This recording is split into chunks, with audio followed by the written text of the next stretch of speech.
Hey everyone, Brando here. And Mike. And we host the Game Addicts Podcast, A show about modern and retro video games that we play and collect.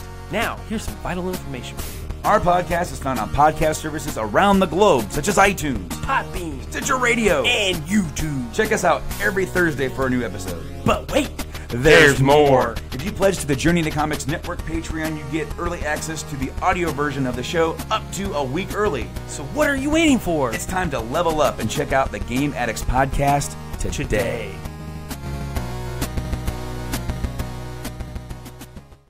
The following is a Journey into Comics Network production. Hey, this is Josh Richmond, and you are listening to the Voice of Survival podcast, exclusively on the Journey into Comics Network.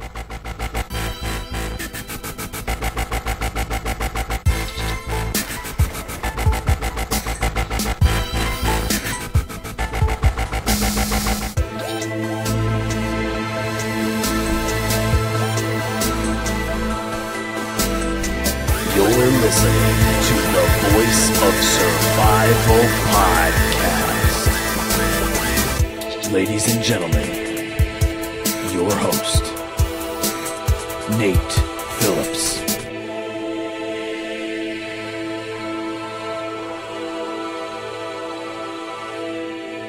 Hello, ladies and gentlemen. Welcome to a very special episode of the Voice of Survival podcast. As always, I am your host, Nate, as the introduction said. Today, we are going to be doing something very different in not really uncharted waters, but we are going to have a flashback episode of sorts that kind of ties some things together, gives you a bigger scope and scale of an understanding of where this network started and why I'm a podcaster. I think that's very important in the Voice of Survival. I'm always talking to my guests and trying to hear about their journeys in life and understand what gets them to, continue and push on to the next level. So today, what we are going to do is I'm going to bring a concept back that got me into podcasting. And what I mean by that is, if you go back and listen to episode 2 of the Voice of Survival podcast, my guest, the original OG podfather himself, Josh Richmond, comes on. We chat about, our history and a little bit about the stuff that had gone on. So in that episode, we recount how I sent in my podcast. He used it for his show. The rest is history. The thing that's never been done, though, on my network and on this entire podcasting venture that I've always thought would be an amazing, I don't know if it's a finality, but it would just be an adding to that story, would be to do something where the podcast I was on, and actually the first Journey into Comics was in, if that makes sense, will be featured on and in this episode today. So at some point here in a few minutes, you're going to hear a really terrible noise, and some bad stuff is probably going to happen. And when the bad stuff happens, the good stuff will happen, because what's really going to happen is we're going to flash back to 2014, January 29th, and we are going to listen to Josh Figures It Out Incepticast. This is going to be the Incepticast special, if that makes sense. So it's a podcast within a podcast within a podcast. You heard me correctly. Now, before I go any further today, I need to specifically thank Josh. He's been very gracious. He got me, as I said, further into podcasting. He gave the Journey into Comics show an opportunity to have a little bit of spotlight at the time. He was doing pretty decent for himself with his podcast. And I was still very unsure of myself. And, you learn a lot as a podcaster. And as time goes on, you kind of fall into it's not really a routine, but when you're on the microphone that you can just do the thing. And you don't have to worry about who is or isn't going to hear it or how you sounded or whatever. None of that stuff matters. Once you're locked into your podcasting brain, it's all good. And a lot of my abilities, I guess I would say, to recognize that it is a growing process and a learning process was through Josh and his show, Josh Figures It Out, which, if you want to just hear the original Incepticast, you're sick of hearing my voice, you don't want to get all the bonus stuff that we're going to throw into this episode, please just go to joshfiguresit.podbean.com And then what you can do from there is you scroll down to the older posts and find the Incepticast episode. You can listen to it right there on your own accord. No one pulling, any punches. It's a really fun episode that you guys are going to hear in a minute. At some point, Josh will be taking over this episode for us.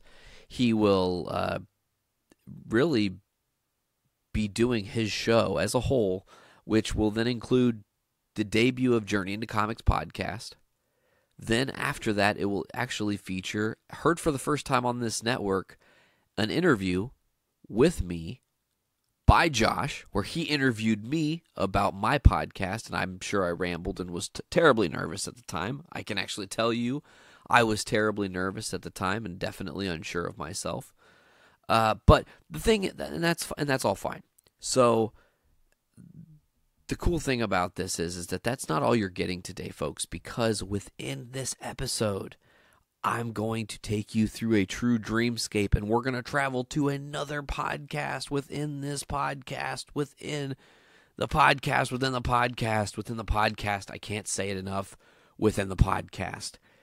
Because today, I'm going to pick a couple of the excerpts from Josh and I's interview we did on episode 2 of The Voice of Survival to kind of feature at the tail end of this. You're going to hear my current voice throughout the episode. I'll probably talk in between the Josh Figures It Out episode and then the Voice of Survival for a second, elaborate a little bit on what we heard from the JFIO show, and then at the very end of the episode, I'll thank you guys and hit all the sponsor talk and whatnot. Episode 9 looks to have a very special guest, and we've got some cool stuff planned. Episode 10, spoiler alert, I'm going to announce my guest for episode 10 right here, right now. He doesn't even know he's my guest yet. So, for episode 10, joining me for the first time on the Voice of Survival podcast, and I believe for the first time we will be 100% podcasting not about a specific topic. My guest will be, you know him from Podcastrophe, Dick Blaine Tyner. I cannot wait for that interview. It's going to be a lot of fun. And then I've got some other guests lined up in the near future. We've got some cool stuff coming up. But I'm going to stop rambling here. It's already been about 6 or 7 minutes of me just riffing my little took us off. And I think I'm going to go ahead and... Do you hear that? I hear it. I hear the noise. I'm confused.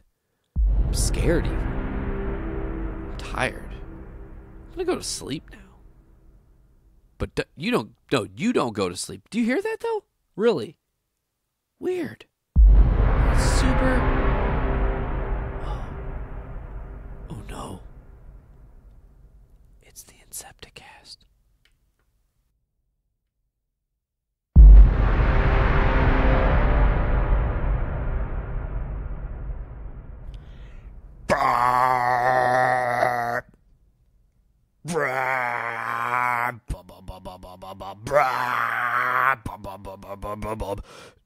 Incepticast. That's right. This is a very special episode. As I said by the way, my name is Josh, and this is Josh Figures It Out. But it's not just any episode of Josh Figures It Out.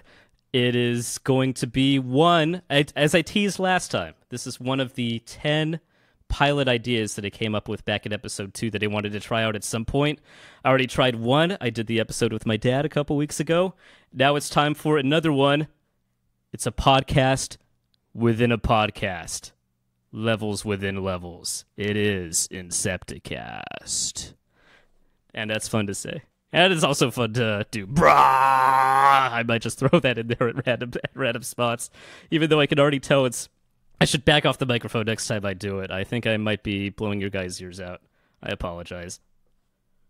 Brah! Okay, last time. Sorry, it's addictive. We are skipping theme song crowdsourcing today because we have too much other stuff to get to. I did get all your submissions. I got all your votes. I can tell you that the winner of the chord progression was chord progression number 1. Yeah. This one, chord progression number 1. The next thing that I'm going to have to do is I'm going to have to record, figure out a vocal melody to go on top of it. If I even want to go in a melodic direction, maybe I just want to kind of talk over it, like, you're listening to Josh Figures It Out. Ooh, yeah. We're going to have to figure that out next episode. So what's going to happen today? I'm going to take care of a little bit of business. I've got some Twitter questions from you guys to get to. I want to talk about another podcast. I'm going to do a review of a podcast that was recommended to me by a couple of you guys. Then we're going to play an entirely different podcast in its entirety. And then we'll come back and we will talk to the creator of that podcast about his process making the podcast. And I'm going to try to break the record for amount of time saying podcast in a single episode. Podcast. And then we'll talk a little bit about True Detective, and I'll see you guys later. So first of all, Twitter questions from you guys, where you ask me things on Twitter, and I answer them. Jeff, at Red Sea Dragon, says, Surge or Scars on Broadway? Man, do you even have to ask? Jesus, Surge, obviously. I mean, I haven't loved everything Serge Tankian has done during his solo career. I think some of his stuff sounds a little generic, but he can't even compete on the generic scale with Scars on Broadway, which is just the most boring, terrible crap. And I really expected more from Darren. I thought he was very, very talented. I loved his contributions to System. I even loved the songs he fronted in System, but no. Just no to Scars on Broadway. Lords of Creation, at Lords of Creation, says, question for podcast. If God is all-powerful, can he create a rock so big that he himself cannot lift it? That's a good question. That's a meaty question. My gut says yes, God could. Here's the way I think about it. Because, like, imagine God was a computer programmer, and the world, the universe, is like a computer program. I very much subscribe to Leibniz's conception of a watchmaker god, basically somebody who created all the initial parameters for the universe and then kind of set it in motion. And I guess a watchmaker god is similar to a programmer god. Basically, imagine somebody who created this insane source code for the universe and then compiled it, and we're just inside this program that's been compiling and running for billions of years. Now, could God program an object that once coded and run, he would no longer be able to edit it? It's kind of another way of asking the same question. And yeah, I'm pretty sure he could. From my evidence programming, you can create something that will just cause your program to shut down, might even like break your computer if you're really going into the ones and zeros of the machine code, which God would obviously have access to. So yes, I think God could code something into this program that would irretrievably fuck up the system to the point that even God could not fix it. So yes, I just answered that impossible to answer question. Boom, Lords of Creation. At Sokovich, hey, what's up, Sokovich? At Sokovich asks, if you had to move, what state would you choose? Well, I've always said I think I'm either going to live in LA or New York, just because, you know, entertainment industry, that's where all the options are. I'm already in LA, I think, so I'm pretty sure New York would be my second choice. On the other hand, I do have family in Texas. I've been to Austin a few times. Austin is one of my favorite cities. So maybe Austin. It's something I've thought about before. Or, I don't know, you know, Dallas. Whole Texas is kind of booming in general. There's supposed to be a lot of jobs in Texas. Maybe I should move to Texas. What's stopping me? This is a matter that will require more thought. But still, New York is probably my number 2. At Mighty Boogdish asks, have you given up on trying to eat healthier after leaving your job, or is it nuggets and Chick-fil-A all day? Mighty Boogdish, it's basically been a lot of nuggets. I won't lie. I I try to exercise every morning. I don't succeed every morning, but I do try to at least go for a run every morning. And I've been trying to drink those green drinks from Press Juicery, so I at least get some vegetable material inside of my body. But I won't lie, I've been eating a lot of fast food. I have not, however, eaten Chick-fil-A in 8 months at this point. I may never eat Chick-fil-A again. Because when I say I'm going to do something, I do it. As tasty as Chick-fil-A is. One more Twitter question from @CodyMcCraw. He says, do you side with Hawking when he says E.T. would destroy us immediately, or do you believe a society that advanced must be benevolent? Wow, that is a great question. That is a beady question. That is something I can sink my teeth into. So thank you for that, Cody. Basically, the short answer is I agree with Hawking, but I should clarify a little bit. And let me bring back the original Hawking quote that Cody's referring to. When asked about the odds of an alien invasion, Stephen Hawking said this: I think it would be a disaster. The extraterrestrials would probably be far in advance of us. The history of advanced races meeting more primitive people on this planet is not very happy, and they were the same species. I think we should keep our heads low. I think that's, and I largely agree with that. My main difference with Hawking is that I don't think that's a foregone conclusion. I do believe that there could be a benevolent, super advanced alien race that might find us and have no interest in attacking us. Hawking is referring to Earth civilizations as his example, and I'll refer to one. I think of like Edo, Japan. Japan between the 17th and 19th century. Who was a very isolationist culture. They didn't really fight any wars. They didn't get involved in other nations' business. They focused entirely on domestic policy and cultural and intellectual growth. And they were able to create a great society and a prosperous society based entirely on that, focusing on peaceful measures instead of taking from other cultures. It's possible to create a great society that is a peaceful and benevolent society. I think there are strong examples of that, and I think it's totally possible that an alien race might, I don't know, have hit the singularity centuries ago and decided they don't need war or poverty anymore, and so come down to our planet and just, we come in peace, take me to your leader, we want to offer you all the secrets of, living forever and food that tastes good and doesn't make you fat and orgasms that last for hours or whatever else aliens would have to offer us. At the same time, do I think that's a likely outcome? No. I think it's more likely that an alien invasion... I think that an alien invasion would be similar to Europeans invading America and basically wiping out the indigenous population and taking their land and resources. I think any aliens that come to us would most likely have had to conquer other planets in the past and would therefore be more like a resource-hungry war machine. This is entirely based on our Earth knowledge, which is the only thing we have to draw this sort of knowledge from, but patterns in nature tend to repeat themselves at higher and higher levels. Viruses attack cells, people attack people, nations attack nations. We can only assume planets attack other planets. I mean, after all, if you were an alien coming to Earth thinking that you'd like to live here, what would your move be? I mean, look at the history of mankind. We are an incredibly violent and incredibly dangerous species. We are by far the most dangerous species on planet Earth. It stands to reason that if an alien did come here, they would at least want to try to subdue us in some way first. Maybe they've got some sort of peaceful mind control ray. So we would just peacefully become their slaves. That's probably the best case scenario in that situation.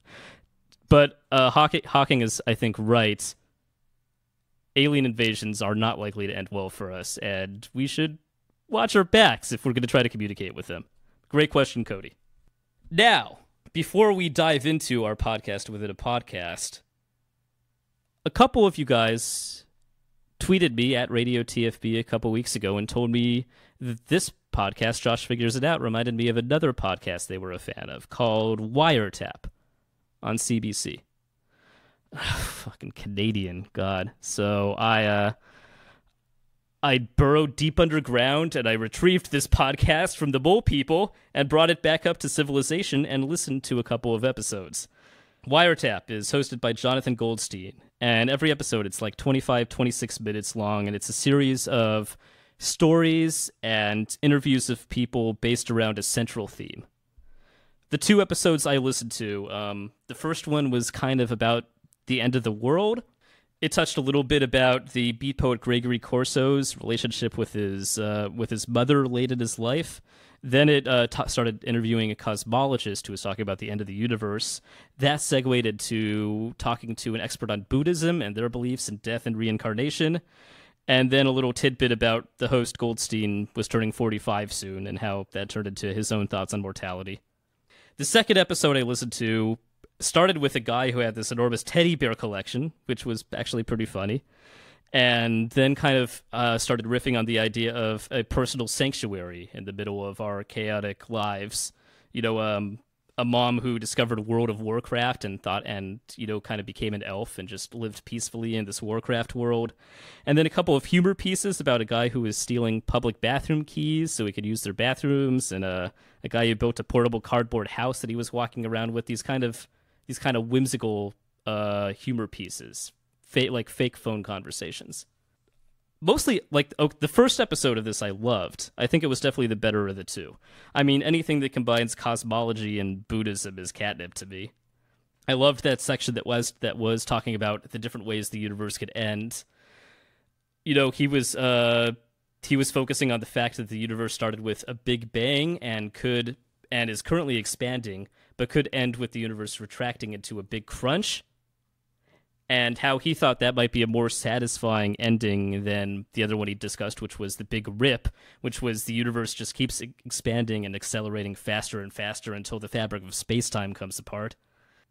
Personally, my scariest end of the universe scenario is the one where the universe just expands slower and slower until it stops expanding altogether.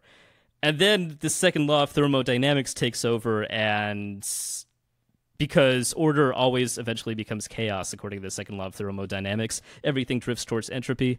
So what we would end up with billions of years in the future, according to that scenario, is just kind of static. A heat death, just molecules bouncing around, but no people, no planets, no stars, none of that. And that would just be how the universe would continue forever. And that's to me is even the scariest situation. But I loved how that segued into the Buddhist concept about how there is no real pure nothingness, that you can never completely take something away, that some things, some elements will always remain, that there is no true death, that the soul always stays behind and has the possibility of either nirvana or reincarnation. I mean, that's not just the big hope of any human, hoping that after you die, some part of you lives on. That's kind of the hope of humanity itself. We know that we're in the universe for a short period of time. We just hope that after we disappear, we leave some part of us behind. We've made some sort of permanent, hopefully positive impact on the universe. So I thought that was a really interesting episode. The second one I did not like as much. I did love the interview with the guy who owned a huge teddy bear collection. That was great. This very self-aware guy who realizes how crazy he is, but still derives some comfort from his doll collection. As crazy as that man is, I thought it was kind of a cool interview. The pre-written humor pieces did not do it for me quite as much. Goldstein kind of has these phone interviews of guys who are telling absurd stories about how they're stealing public bathroom keys for nefarious purposes or whatever. But it's super dry, and it's not that funny. And it's only like 5 minutes, but it feels like the best show. You know, if you've ever listened to that on WFMU when it was still around, it feels like those prank phone calls, but a lot shorter and not nearly as funny. So that was a strike against it. I like it more when he sticks to that quasi-profound tone. You know, it almost reminds me of a less journalistic and more offbeat This American Life sensibility, which I thought was really cool. I like that tone of open-minded curiosity. That's the kind of thing that I'm trying to reach for on this podcast. So that's Wiretap on CBC. Unfortunately, there's only 2 episodes available at a time, usually. I think after that, the CBC takes them down. So you won't necessarily be able to listen to those 2 episodes, but take a listen. It's a short podcast, and I think there was definitely some interesting material there, even if not all of it worked for me. Thank you guys for recommending it. Now, we need to go deeper.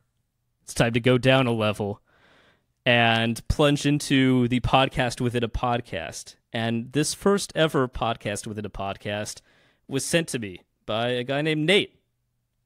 Nate is a comic fan, and he has created a podcast called Journey into Comics. You can find it. You can listen to the first episode at journeyintocomics.podbean.com.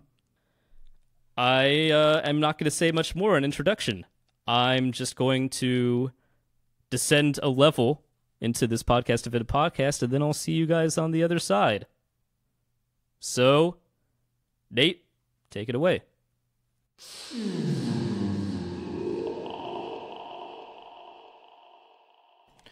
Hello, everybody. Welcome to Journey into Comics, the podcast that takes you through all of time and space.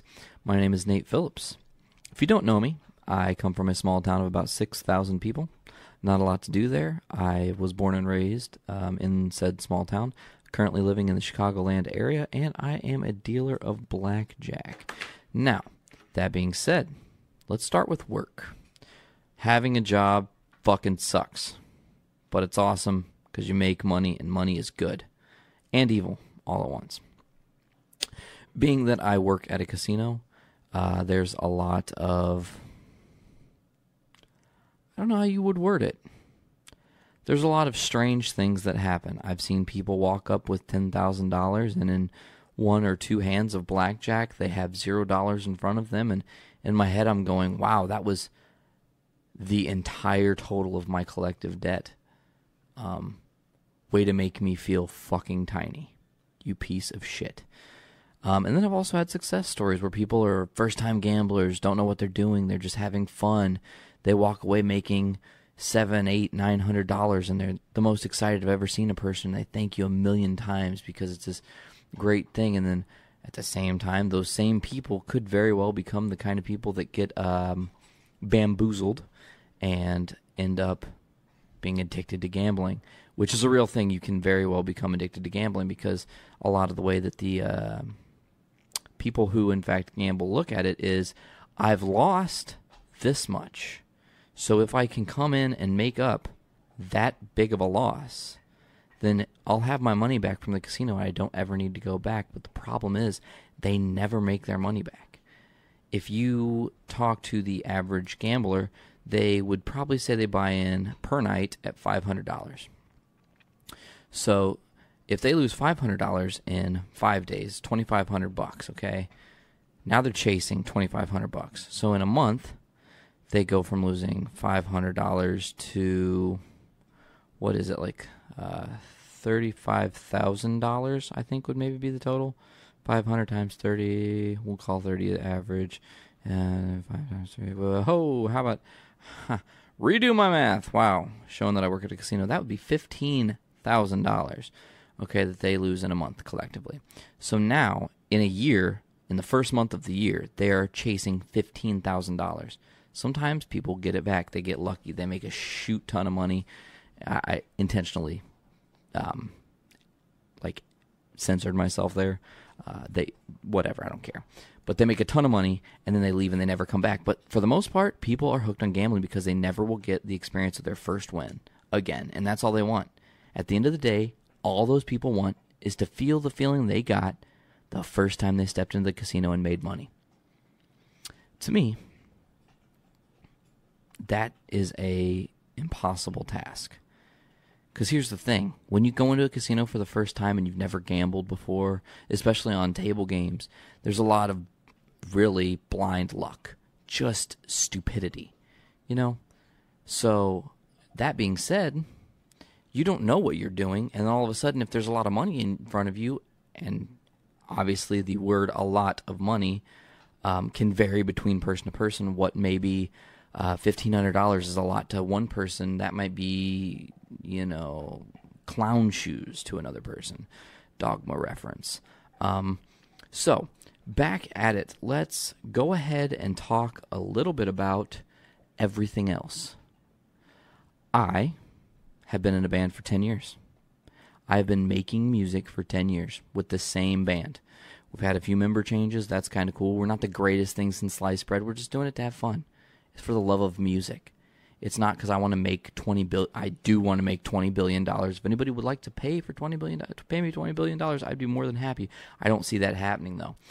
I love making music because it's an outlet. It's a release. It's somewhere that if I'm extraordinarily pissed off or if I'm extraordinarily sad, hell, if I'm extraordinarily happy, I'm going to go and I'm going to jam and I'm going to feel better about myself. Maybe I won't. Maybe I'll feel worse about myself, but that's not the point. Let's move on. You know a little bit about me. I know nothing about my listeners because I don't know who's going to listen to this.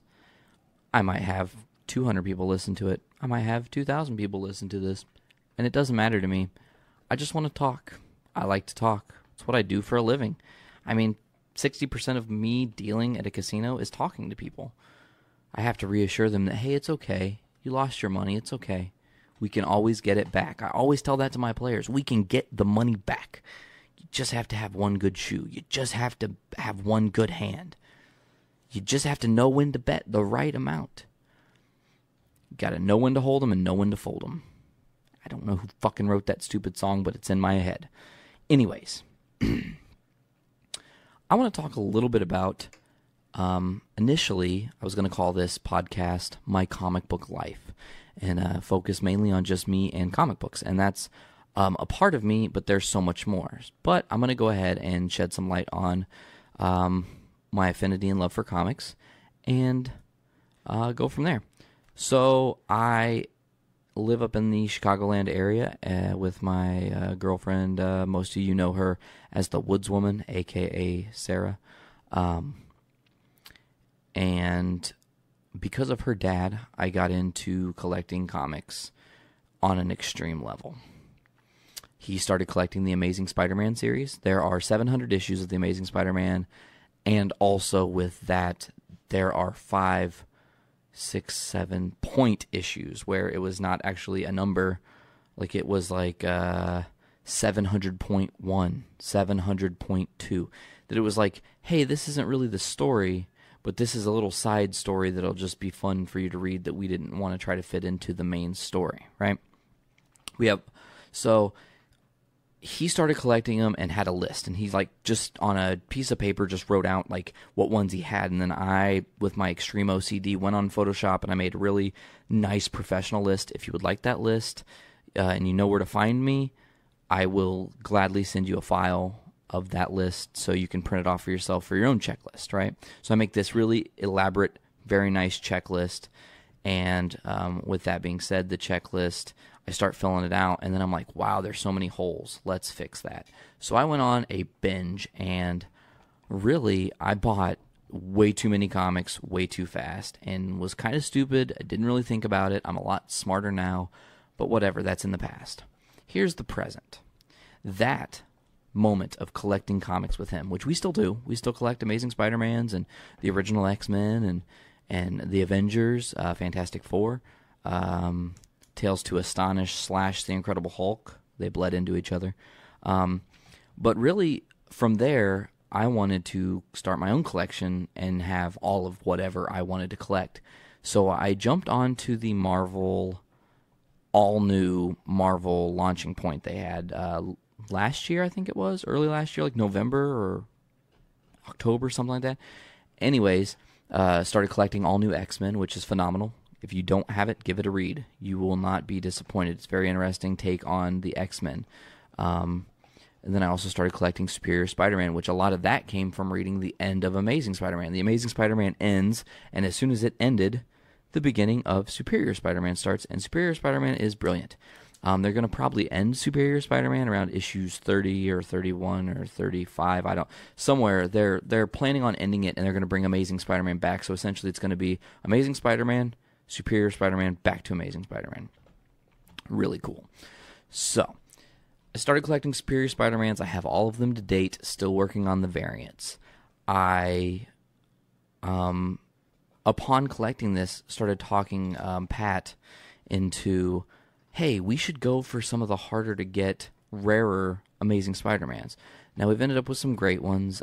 We do have issues 131 to current, so that's like a boatload. But we also have some cool older issues. Issue 13, the first appearance of Mysterio. Issues 96 through 98, which were the drug issues. If you don't know about the drug issues, essentially the Comic Code Authority said, hey, Spider-Man, if you don't have the Comic Code Authority approval stamp, we can't print you. And they printed it anyways because the whole thing was about Harry Osborn being addicted to drugs. So they did a 3-issue story arc that was about drugs, and the Comic Code Authority said, no, you can't, but they printed it anyways. So they're really cool to have because they're different from the rest of the comics in those runs. We have the first appearance of the Punisher, which is issue 129. We have they relaunched Amazing Spider-Man at like issue 4 something. I can't remember what it is. 440 something, 42 I think. I'm not sure. Anyways, when they redid it, they started renumbering it, issue 1, 2, 3, and so on, and people were like, no, you got to bring back the old numbering system because these are still, the story is still continuing. So before they brought back the old story, or the old numbering system, they actually did issue 36. If you have issue 36, you know its importance, and if you don't have issue 36, I'm going to tell you its importance. Issue 36 is what we call the 9/11 tribute issue. The cover is 100% blacked out. There's no art at all. It just says The Amazing Spider-Man in a white font, very basic. And it's just about Spidey being helpless and not being able to help anybody during 9/11. And it was a really dark, dramatic take, but it's such a great read. I strongly suggest that. So moving on from like the Marvel world, I started collecting the newer Batmans. They did the new 52.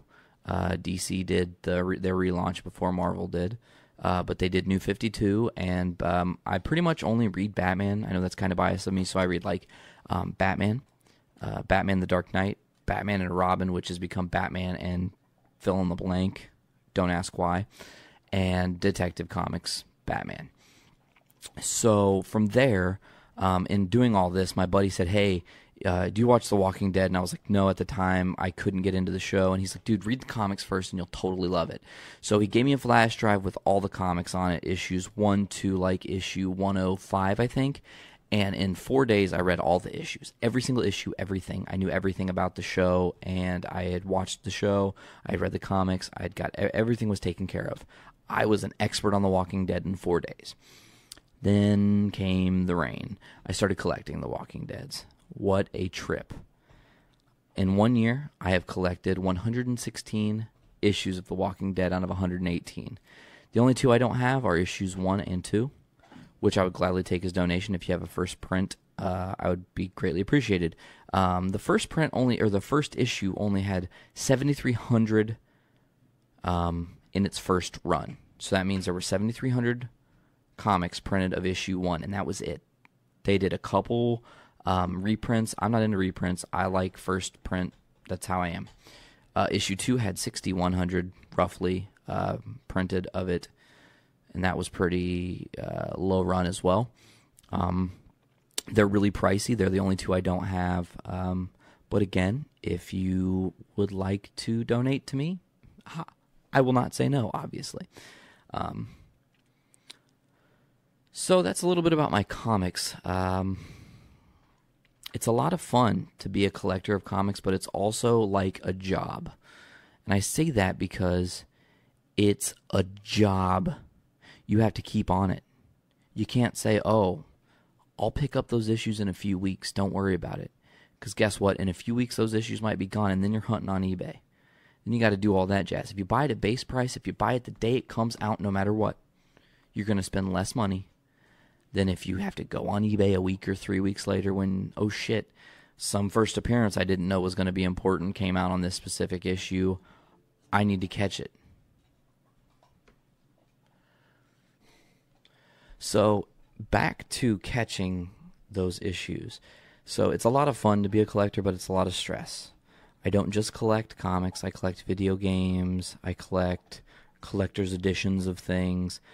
It's dumb, but at the same time, I'm in the mindset now that people 40, 50, 60 years ago, if they would have been in that mindset, I think this world would be different. I mean, I to this day wish I had a time machine. I so wish I had a time machine. And all I would do, one small, tiny, little, minuscule thing that I would do is I would go back in time. I'd find my father at a very young age. And I would find my grandparents at a very young age. And I go, look, you'll never believe this, but trust me. Many, many years down the road, these comics are going to be valuable. Go buy these comics. Go buy multiple issues of these comics and store them in a vault. And make sure no one touches that vault. Because, see, that move would propel my future to where I would have been born into a nest egg. And that's great. I would have these comics. I could maybe sell some. I could maybe not sell some. Who knows? It would be a lot of fun. It is a lot of fun, I should say, to think about if time machines existed. That's a great way to lead into my next point. Time machines. Let's talk Doctor Who. Now, some of you who don't know Doctor Who, I'll give you a brief summary. For those of you who watch the show, well, let's go along for the ride together. Doctor Who was created in 1963 by the BBC, and essentially it was supposed to be just a kid's show, and they saw longevity in it. It actually premiered the day after JFK's assassination, and it had very low numbers on its debut episode. So they were like, oh wow, the show's going to tank and be awful. So they actually replayed this first episode right before the second episode the next week, and the ratings went through the roof. Everybody was like, wow, this show is really special. And that's obviously in the 60s. So, it was a lot more acting and a lot less special effect. It was you were sitting there relying on what your actors could do. So, they create this show. This guy, the Doctor, travels in a TARDIS, which stands for Time and Relative Dimension in Space. Adjust my nerd glasses. He is a Time Lord for the planet Gallifrey. Now, a Time Lord has a great ability. If a Time Lord dies or gets severely injured, they regenerate. And all that did was allow them to essentially make the Doctor whoever they wanted it to be. Once the first guy decided he was done, which really he wasn't telling BBC he was done, they told him, hey, we're moving on from you, nothing against you, but you've driven yourself into a state of dementia because of the show, and we don't want to see that. So there are 12 Doctors. In canon, there are actually 13 Doctors. Whatever. So, most modern Doctors, Peter Capaldi, pretty awesome. He's an older dude. He's actually known for a show called The Thick of It, where he's filthy. So for him to become the Doctor is really interesting. He's been a huge Doctor Who fan for his whole life, as actually one of the interviews said. But see, the great thing about Doctor Who, I was introduced to it in 2007, and was told, watch this show. I watched a random episode, had no idea what was going on, and then was given the first 2 seasons box sets. Here, watch these DVDs. That's how long ago? DVDs. Not Blu-ray, folks. We're talking DVDs. Not even VHS. That's a little too old school. We're going DVD. So, get this DVD, box sets, and over Memorial Day weekend of 2007, I power watched 26 episodes of Doctor Who. Wow. Brilliant. If you can watch the first 2 seasons and get through just the touch of cheekiness, it is seriously one of the greatest written television shows of all time, and I will stand by that. All I'm saying is, give the show a chance, because you never know. I've given Strange Things a chance. Actually, I'll tell a kind of odd story. Ellis fam will partially appreciate this. If you have no idea what Ellis fam is and have no idea what I'm talking about, then don't worry about it. You're going to hear a cool story and be like, oh, that's interesting. So, 2012, I started heavily listening to the Jason Ellis Show. And one of my favorite parts of the Jason Ellis Show were 2 people that weren't Ellis, actually. It was Josh Raw Dog Richmond and Jason Mayhem Miller. And one day they were in studio and they were talking, and all of a sudden, out of nowhere, the movie Enter the Void gets brought up. And they're like, dude, they're talking on the show, this show is messed up, or this movie's messed up. Check it out, telling all these people on the radio. And so I actually took the time to go and watch it. And I remember I messaged Mayhem on Facebook, and I was like, dude, that movie was trippy as fuck. Like, the idea behind the movie is just messed up. It makes you really think. It's really crazy. But, so I'm, talked to Mayhem there, and then we end up going to Ellis Mania, and I remember sitting down with Mayhem while him and Joel Mills ate a pizza and talking to him about Enter the Void, and he was like, yeah, like, isn't that whole movie just way messed up? Now, the old me, the me who I used to be before the Ellis show, the me who I used to be before I had any confidence in who I am, that person would not have given anything a chance. Just out of fear. What if I spend 2 or 3 hours watching something that turns into nothing? So anyways, I'm just saying, give Doctor Who a chance, everybody. If you do watch the show already, that's awesome. If you don't watch the show, get on it. I'm going to jump to some questions on my Instagram. I have very few, but Wolfman812 wants to know, who are my favorite heroes and villains on both sides? I'm assuming he's talking about Marvel and DC. And some of the other questions he asked, I actually answered before this, so I won't necessarily address them, but I will also address my favorite story arc in comics. So first and foremost, my hero on the Marvel side, my favorite hero on the Marvel side, hands down, is Spider-Man. Peter Parker is awesome, but what makes a great hero is never the hero. It's a rogue gallery of villains. How creative can you be with your villains? So, Spider-Man's villain's pretty awesome. So to answer, and this is going to throw people off, my favorite villain from the Marvel Universe is not a Spider-Man villain. Granted, I like a lot of the Spider-Man villains. Shocker, Scorpion, Mysterio is my favorite Spider-Man villain, but he's not my favorite Marvel villain. My favorite Marvel villain is Thanos. Batshit crazy, over-the-top, psychotic, just madman. The Mad Titan Thanos, To the DC side of things, my favorite DC hero, as you guys already know, is Batman. I said that earlier. It's all I read. I don't mind The Flash. I don't mind Green Lantern. Fuck Aquaman. Whatever, Wonder Woman. Man of Steel was a great movie. But Superman's not my favorite. Batman. So my favorite villain is actually a Batman villain. It is the Riddler. He's off his fucking rocker. The main thing the Riddler wants to do is just prove that he is smarter than Batman. That's his whole purpose. He wants to outsmart not only Batman, but Bruce Wayne. And I think that's just brilliant. It's not about killing people. He does kill people, but it's not about that. It's about everything else. So I have to go with the Riddler. I wrote down in my notes, I wrote Joker, but I have to go with my gut. It's the Riddler. The Riddler is my favorite. And I think David Tennant, who actually played the 10th Doctor, would make a phenomenal Riddler in future movies. So if anybody in Hollywood hears that, get that fucking rumor started. Let's make it happen. All right, my next question is from AZ Red Dragons, also known as Jason from Know You Are. Know You Are is the shit, by the way. Anyways, he says, in GTA 5, I have to shoot this motherfucker off my boat while being towed down the freeway, and I'm driving behind it, and I can't figure out how to shoot that son of a bitch. Yeah, I know, you're Michael, I remember that. It was a very tough mission, and all I can tell you is, try harder. That's it. Nothing more, nothing less. Just try harder. You'll get it. Speaking of video games, I devastated recently, and I will not hold back on using that word. I devastated the Lego Marvel Superheroes game. 100%ed it, got every achievement, got every character, downloaded the characters that I didn't have that were available for purchase.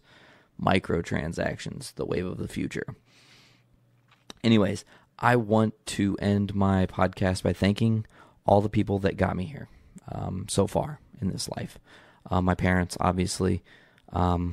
my sisters, even though he's kind of a prick, my stepdad,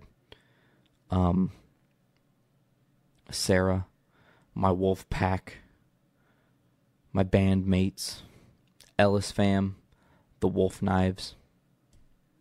I don't know if, obviously, as far as my podcast is concerned, there's a big personal thanks that I need to put out there, and that is to Mr. Josh Richmond, also known as, and I'm sure everybody's tired of hearing it, he's also known as Raw Dog. Used to be on the Jason Ellis Show, and he has a podcast, Josh Figures It Out. Check it out. It's pretty much the coolest thing going. But I want to thank him because he gave me some words of encouragement leading up to me recording this, and hopefully those words of encouragement paid off, and he can tell that I took his advice to heart. Now, that being said, we're going to end with one final thing. I'm gonna actually I'm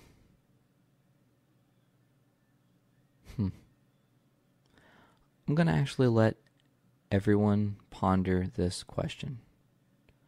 What are you? Are you good? Are you evil? Are you somewhere in the middle? Because at the end of the day, you may not necessarily find yourself being a good or evil person, rather making the decision that may seem evil to some. That decision that may seem evil to some may actually be a great decision for other people, including yourself. But don't ever sell yourself short. Be yourself every day, and don't be afraid to be yourself. You got one life. Don't be afraid to live it. This has, in fact, been Journey into Comics with me, Nate Phillips. This is the pilot episode. Hopefully there will be a second, maybe even a third.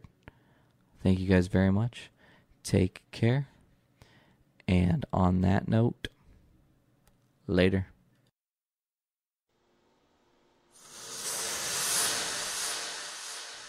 And we are back. Whew. That was strange. Somebody took over my podcast for like 26 minutes. I feel like I had a god in my brain. I just watched Thor: The Dark World again, so now that's stuck in my head. Anyways, now that I've taken over the podcast again, let's talk to the creator of that podcast, who is here via Skype for the first time ever on my podcast. Actually, for the first time ever, I've never Skyped anybody before. Nate, how does it feel to be my first ever Skype call? I guess it's better than sloppy seconds, huh? Yeah, right? Seems pretty cool. I know, man. Technology. I can call people through computers. So this is amazing. Nate, you created a podcast and sent it in to me for my first ever Incepticast. It's called A Journey into Comics. So let's dig into this. Let's talk about this a little bit. Right off the bat, I want to say that the recording sounded fantastic. The vocal tone is great. I didn't hear a whole lot of background noise. How did you record this? In my personal studio, actually, where my father lives, which is 2 hours away from me, we have our own studio where we've done full albums and whatnot. But I had a night to myself there, and I went for it. And so this is like a music quality recording studio? Yes, absolutely. That explains a lot, because I was going to say, like, I felt like the tone was crisp, the mic sounded great. Your voice sounds great. I think you've got a great broadcasting voice. It's got a nice sonority to it. Wow, thank you very much. That's an awesome compliment, especially coming from you. Oh, well, hey, I do not think I have a particularly great broadcasting voice. I sound nasal and stuffed up constantly, so I'm giving you props there. Oh, well, thank you very much. So yeah, I used the Shure SM7B to record my vocals on. A classic, a famous vocal microphone. It is like the best microphone in the whole entire world. But I thought, while I record my vocals with it, I might as well just talk through it, and it actually came out exactly how I was hoping. Yeah, oftentimes what works in like a vocal scenario works just as well. That's a dynamic mic, right? Yes, absolutely. Yeah, I really like the way dynamics sound for podcasting. It picks up the full frequency range I think that you need. I completely agree with that. It just gives your voice such a warm tone when you're talking into it. Yeah. So that out of the way, let's dive into what you talked about on the podcast. And right off the bat, I was thrown a little bit because it's called Journey into Comics, but right off the bat, you started getting into your work life, your life as a blackjack dealer. Yeah. I had recorded a earlier take of my podcast, and it was just like, hey, this is comics, and there was no connection to who I am as a person. Mm-hmm. And I always found that when I'm listening to anybody on radio or podcast, if I know a little bit about the person, I'm instantly going to connect a lot quicker than if I'm just listening for information. I think that's totally true. I do want to know about your background, and I think I really like the stories you were told about being a blackjack dealer. You made it sound like this like weird combination of drug dealer and best friend to like pick them back up again after they've blown all their money.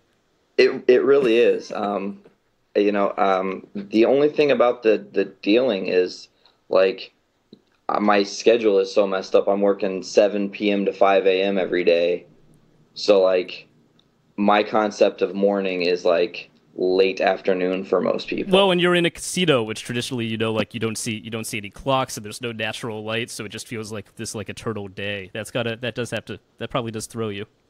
Oh yeah, but that's why I do a lot of comic book reading, in my spare time. Do you feel guilty about the blackjack thing? The way you made it sound, you're like, man, you're luring people into this like dark world where they lose all their money, and then you're there to like pat them on the back and say, hey, it's okay, give it one more round, you can do it, you can get back on the horse.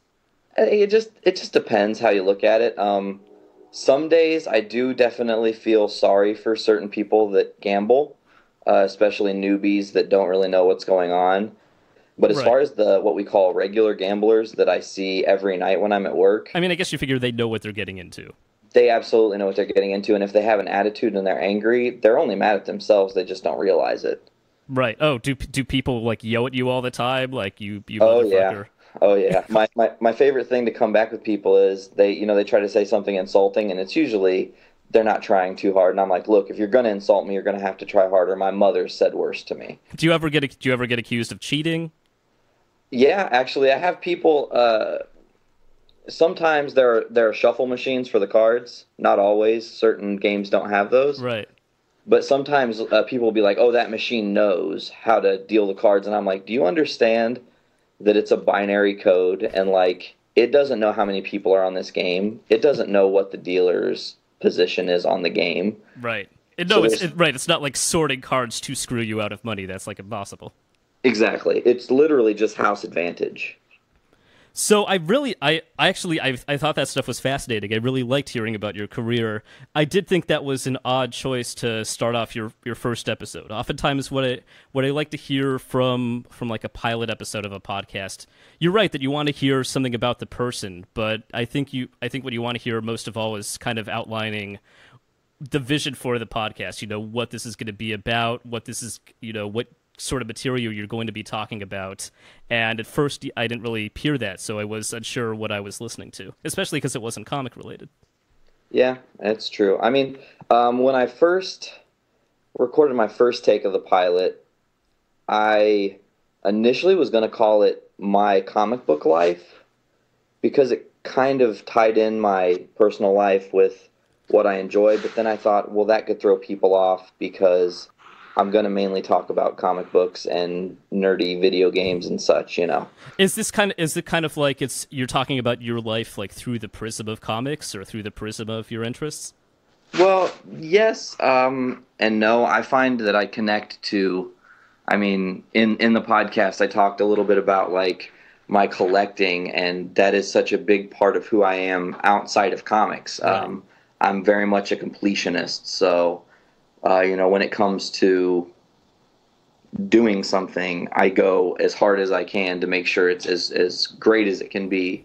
So I wanted to, in my podcast, kind of give people a touch of every part of me and just say, hope you like it. And I think that's cool. I think hearing about your life is really interesting. But the way I would have started might have been like, "Hey, my name is Nate. So a little bit of what you're going to be in for on this podcast is talking about comics, and then maybe get into, hey, here's a little bit about me and my background." Yeah, that's actually like a really great idea. I wish I would have heard that idea before I put it out there, but that's all right. Hey, I mean, the whole point is like it's a pilot episode. You're trying things out. You're seeing what works and what doesn't. Yeah, definitely. That's what I talked about on my own pilot episode. Is I have no idea what this is going to turn into. You just want to you record it, you throw it out there, and then you listen and you see what's working and what's not. Yeah, absolutely. And so far, Josh Figures It Out is probably my favorite podcast, and that's not picking favorites or anything. I'm only like 7 episodes in, so thank you. I don't feel like I'm on like comedy big level yet, but I do appreciate that. I don't know. Hearing your dad on there was pretty awesome. You guys have a nice dichotomy between each other that's really, really fun to listen to. I got a lot of great feedback on the episode of my dad. I definitely want to have him back soon. He was a fantastic guest. And then obviously having Lynette on was good as well. Yeah, I and thank you, by the way, for the shout out at the end of your podcast. That was really nice. I'm glad I could help out a little bit. I kind of want to encourage people to try out this form because podcasting and doing radio has brought so much joy to me.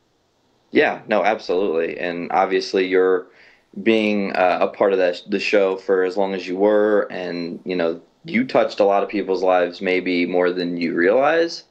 So it's cool to hear you in your own world being able to just open up to the best parts of who you are, Thank you, man. It's been a lot of fun for me too. And for me, listening to you talk about your life was really I thought that was really interesting too. And to move on from you talking about your life to you talking about your comic collection, I did think the stuff about you talking about being a collector and how it's almost like a job, although it's a job where you lose money instead of getting money, but still how it's something that you had to put like daily work into, gave me an interesting look into that mindset. Yeah, and funny you say that. Like, I got off work last night, and the first thing I did was found my package of comics that had been delivered in the mail and literally spent an hour and a half organizing, sorting, and putting them away. So it was like a fun end to my night. There is something very satisfying about that. I'm not a comic guy, but I have talked about my Magic the Gathering card collection in the past, and I will say, yeah, if you open a few booster packs and you spend the night looking at each card, filing it into your my file cabinet by color, it sounds like, wow, filing, how could that possibly be interesting? But it actually is like satisfying in a weird way. It's satisfying, and I don't know about if it was the same for you in Magic. I used to do card collecting as well, more like X-Men card sets and stuff from like the 90s and whatnot. But for me, it's almost addictive to sit there and be like, okay, how do I want to organize these to make it to where I know where everything is, Oh yeah, no, there is something addicting about it. And then you organize it, and you're like, wait, how could I, refine my organizational? Yeah, like how could I make it even more easy to find what I need? And then you just spend more and more time on it. The spiral downward, right? Yes. So when you think about your audience for this podcast, do you think of it as being mostly comic book fans or non-comic book fans? Honestly, I think it's going to be a little of both. I've had friends who I work with and otherwise listen and say, oh, wow, I was like not expecting you to open up like that, or I didn't know those things about you, and I've been friends with you for 10 years, Mm-hmm. So I'm trying to touch kind of a little bit of everybody as far as who I want to listen, but honestly, the listeners are just going to be up to who finds me. Right, whoever's just kind of around. I will admit that being a non-comic book person myself, I've seen a lot of comic book movies, but I've never been a book collector. I've never really dived into the comic books themselves. I will say that your discussion of like your history of collecting books, there were moments where it kind of lost me, where I'm like, okay, I don't really know anything about the Marvel DC universe and this specific Spider-Man collection, and I wonder if there is a way that you could make that kind of discussion more open to non-comic book fans, maybe describing more what's in each individual issue that you find interesting, or what really makes it special to you, or whether it would be a good place to dive in if you're a non-comic fan. I'm not sure. Yeah, there are tons of awesome starting points. And interestingly enough, there's a comic that like I didn't even talk about on the podcast that is only going to be 60 issues long, which is really short for a book, Right. But it's called Chew. Like CHEW? Yeah, Chew. And it's about this guy, this detective who has the ability to, if he eats anything, whatever he's eaten, he instantaneously in his head sees where the thing he ate came from. So he starts solving murder crimes by eating part of the murder victim and seeing. That's fucked up. It is absolutely fucked up, but like he sees how they died and he goes, "Oh, well now I know who killed him," you know. And it's a super short book. It's a great starting point for somebody who's never read any comics because it's kind of got a little bit of comedy, some mischief in there, and then it's overall really well written. Yeah, I don't think you could have like a bizarre high concept premise like that wouldn't have to have some comic angles in it. Of like, oh no, I've got to eat another corpse. Crap. Yeah. It's quite funny. So you started talking about Doctor Who after that, and you were. I've never watched Doctor Who. I was as soon as you started talking about Doctor Who, I'm like, oh god, you're another Doctor Who fan, because I feel surrounded on all sides by people who are like, this show is amazing, and I'm like, I do not see it. I can't see the appeal. But then you started talking about Enter the Void and how my own recommendation of something you didn't think you would like made you find an awesome movie, and it really is an awesome movie. That's an amazing movie. Man, that was the trippiest thing I've ever watched. It's unlike any other movie I've ever seen. Gaspar Noé is, he's a visionary. Yeah, it was, like I said, when you and Mayhem were talking about it, in my head I'm going, what's so messed up about this movie? I don't know if you could get, like, very creative, I guess. Right. It takes a while for you to realize what's happening, but once it gets there. It's like once the bathroom scene happens and you start to understand exactly what point of view the movie's going to take, you're just like, this could get really interesting really fast. Yeah, it's a head trip. But so that made me think I'm probably being too judgmental of a show that a lot of people really love and I've never seen an episode of. So again, that's actually a place where I would ask, being somebody who's had a knee-jerk hate reaction to Doctor Who my entire life, if you were going to recommend one episode that I should start with, I might just watch it. Okay, you're going to want to go to season 3 of modern Doctor Who, not classic, because it dates back like decades, right? 1963, man, long time. But you'll go to season 3 of the current era and look for an episode called Blink. Now, Blink does not heavily feature the Doctor, but the villain in the episode is amazing, and the idea behind the episode is, it's just ridiculous, like in the best way possible. It actually has a lot to do with some quantum physics ideas that exist in the world. Oh, interesting. Yeah, very true. I will watch that. You guys, podcast listeners, can hold me to it. I will, and I'll talk about my Doctor Who experience on a future episode. That sounds exciting, actually. I'm excited to hear that. I think that basically, after that, you talked a little bit about, my podcast Inspiring You, which, once again, thank you very much. That's awesome. And then you kind of ended on a philosophical note, which I thought was a really cool, interesting touch. Yeah, it's just people need to know what they are. You know, everybody has a role in life, and if you don't know how to accept what you are or who you are, then you're just going to roam aimlessly and accomplish nothing. Yeah, man, self-discovery. That's kind of like the whole purpose of life, and it's an ongoing, never-ending process. You could always discover something new about yourself. If you don't learn something new every day, you're not doing something right, you know? Right, man, that's living. So I think there we go. Thank you for being the first person ever to submit a podcast to my podcast so I can do my podcast to be a podcast. How many times can I say the word podcast in one sentence? I'm trying to break the record.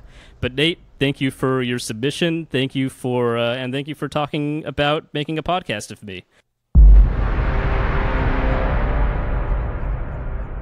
Okay, we're back. So that was Josh Figures It Out. That was my interview from 2014 with Josh, plus Josh Figures It Out, featuring Journey into Comics and crowdsourcing his song and a whole bunch of different stuff in the episode there. It's a great listen back. The next thing on the docket is going to be, we're going to hear a little bit about Josh's, story through our interview that I had with him all these years later, back on episode 2 of this very podcast. It's interesting to note and to listen to a lot of the things going on in the interview that maybe you, the listener, weren't hearing, but I definitely, as a podcast listener / now editor and producer and all of these things, was picking up on. I said so many times in that interview, it was insanity.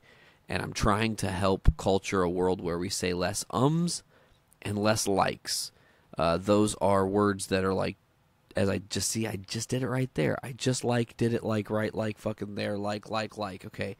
The thing that I'm trying to say is these are words that will essentially fill space so you can further your thought without all of a sudden having a stop in your words. See how I'm doing that there? That'll happen if you have to not put likes or ums in your verbiage because you're trying to get your thought together, but you don't want to go completely silent.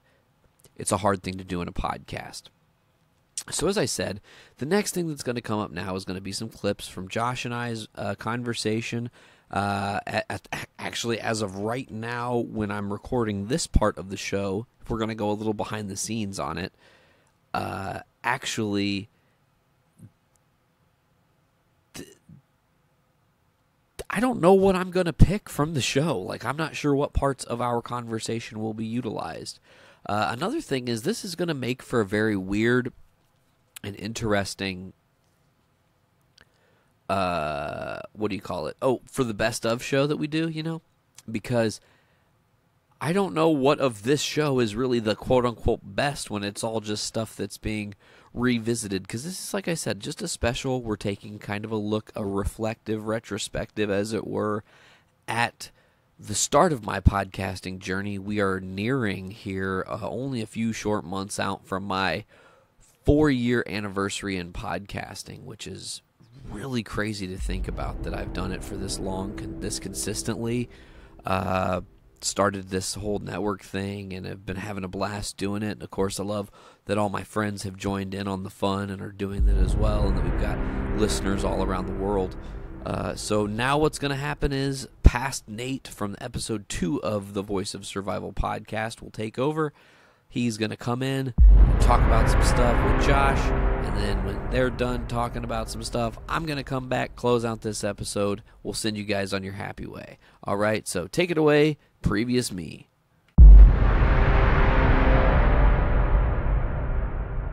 Hello, how's it going? I'm so thrilled to hear you talk about how you feel like you've experienced some of your own personal development just from podcasting and spreading the gospel. It's a beautiful thing. Man, it really is. It's so weird because to filter back to Journey into Comics, like I was on the show with you. We do the Incepticast, which I kind of want to bring it back and feature it on the network where I talk about it. And then it's so funny since I did that, which ended up being a one-off episode. I was going to try it with more, but I didn't with more other podcast ideas, but I didn't get the interest necessarily. But since then, I've heard other podcasts do it. Like Blank Check with Griffin and David did an episode about Inception that had they called it like an Inception cast and podcasts have been podcasting, and I'm like, oh shit, I feel like an innovator and people don't even realize it. Yeah, man, we were like the first. That was so long ago. Yeah. 2014 is...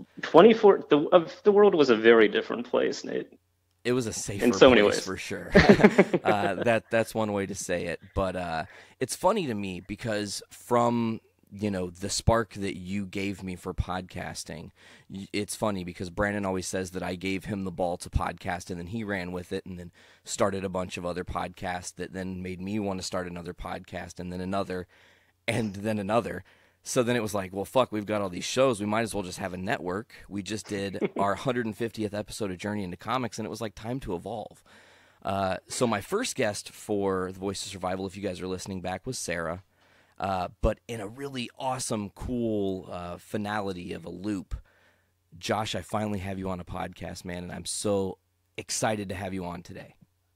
I'm really thrilled, and yeah, it was so great to have you on an early episode of my own show, Josh Figures It Out, back when I was just figuring out the whole podcasting thing myself.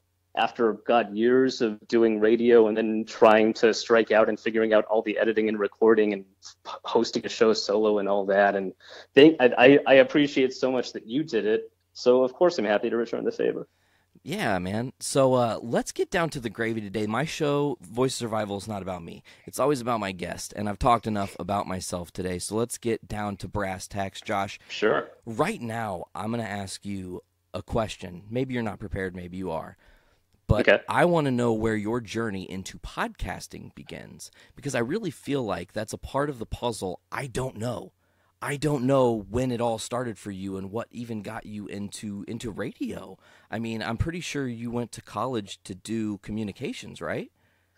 No, but definitely my personal journey into podcasting definitely began in college, which at this point, freshman year of college for me was 2003. So we're talking about 14 years ago, which is insane. Because podcasts barely even existed back then, and yet it's true. When I first got my, actually even when I was first looking at colleges back in 11th grade, I remember visiting UC Santa Cruz, my alma mater, which has a beautiful college radio station, KZSC, and it's a beautiful campus in many other ways. It's situated in the forest. And it feels in some ways like you're like living in like an elfin village. It was just, there's something very magical about it. But I also I saw this college radio station, and I was like, I already really loved music, and I think I even then had fantasies of like starting my own music show and forcing people to listen to all the weird music that I was listening to at the time, and there was nothing. Their only choice was to turn it off, but I could like kind of control the airwaves. So it's a way for me to fulfill my own control fantasies. And that's awesome. I don't know. That's me psychoanalyzing myself at a high school age. But yeah, so even that was actually part of the decision that made me decide to go to that school was I'm going to go and I'm immediately going to get started at the college radio station. So that was like, I technically went in as like an early computer science major because I'd done AP computer science. And part of me was like, maybe I'll be a computer programmer. You're still figuring all this stuff out. But even as I was taking all these computer programming classes and other classes, I was immediately starting to volunteer at my college station and do shifts at like the real graveyard, like 3 a.m., 4 a.m. I remember walking through that forest like at 2 a.m, like dead tired, but just thinking about all the songs I was really excited to play for people. So I was in love really early. Man, that's awesome. It must have been like kind of majestic too at 2 a.m, like saunter through a forest to your nighttime radio job that you probably got to play pretty much whatever you wanted, right? I mean, they didn't really... Yeah, nobody was monitoring this. Like, nobody was listening. I mean, if anybody was listening, it was like once or twice, like some other 20-year-olds. And it's not, they had some level of authority, but it's not like they really gave a shit. So it was just pure freedom. And I started out just doing music stuff, but actually my senior year of college, I'd started getting really in with a bunch of theater kids and, starting to do some student-written plays and stuff. And we got this idea to start what we called the KZSC Drama Hour, which was initially us reenacting a bunch of old radio serials, like just getting old like Superman and Flash Gordon scripts and like just all these like stuff from like the 30s. And like reenacting them in our cheesiest radio voice. But it started with that, and then it eventually led to us like writing our own scripts, and that was really fun. And some of like the first things I ever wrote, we like read and reenacted on the radio, which was so much fun. Even got like a little bit of a code. Like I was very.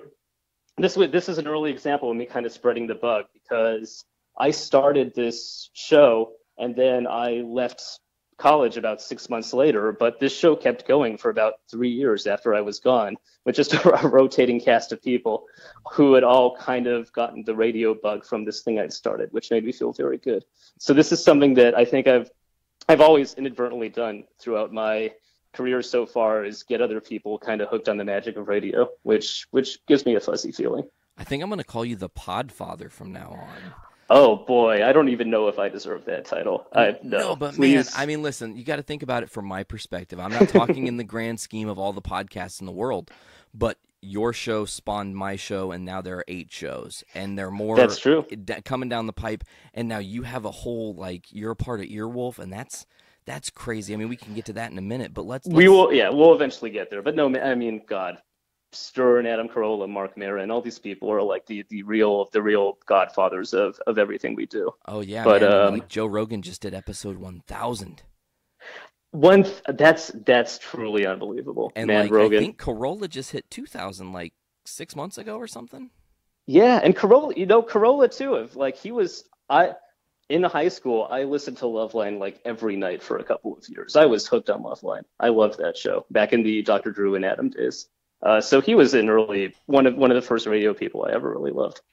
Oh, that's awesome. Did you ever get to meet Adam Carolla?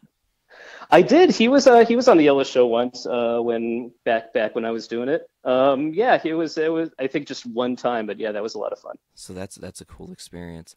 So let's dive back into your college days. You did a little bit of the radio there, and then you moved on. So what's the next step in this evolution? So when I started this drama, funny enough, as I was doing this drama hour, at this point, like podcasts were a very small bore thing, and there were some other podcasts. Actually, funny enough, one of the other really early podcasts from that era was started by you might know Jesse Thorne, who's the founder of the Maximum Fun Network and does a show called Bullseye.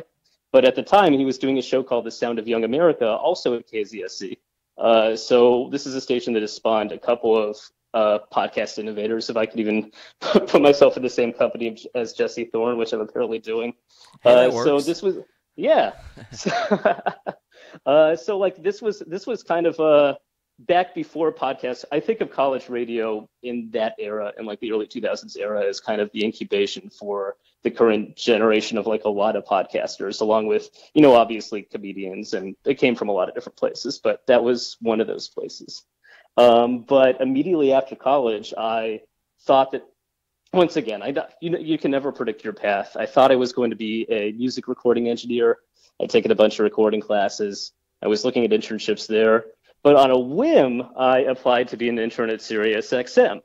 And I really wanted to get out of Los Angeles desperately. And I thought, hey, SiriusXM is a New York-based company, so this is a chance. If I get this internship, it's a chance for me to, go to New York and explore that. Of course, when I got the call from SiriusXM, they were like, hey, we have this little satellite studio in Los Angeles that needs an intern.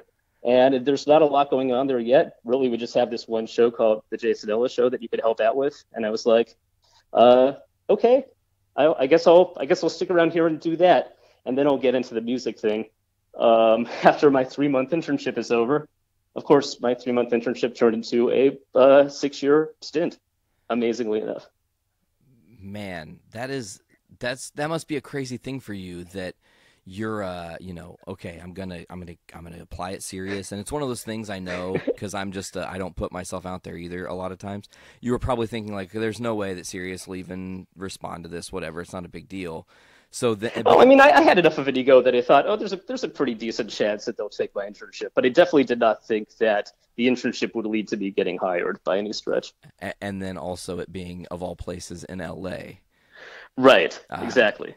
So in this little cramped studio in the back of Swinghouse Studios that nobody could find, compared to the glory it is now. So what's that? 2007 that you started your internship? Yeah, that was 2007.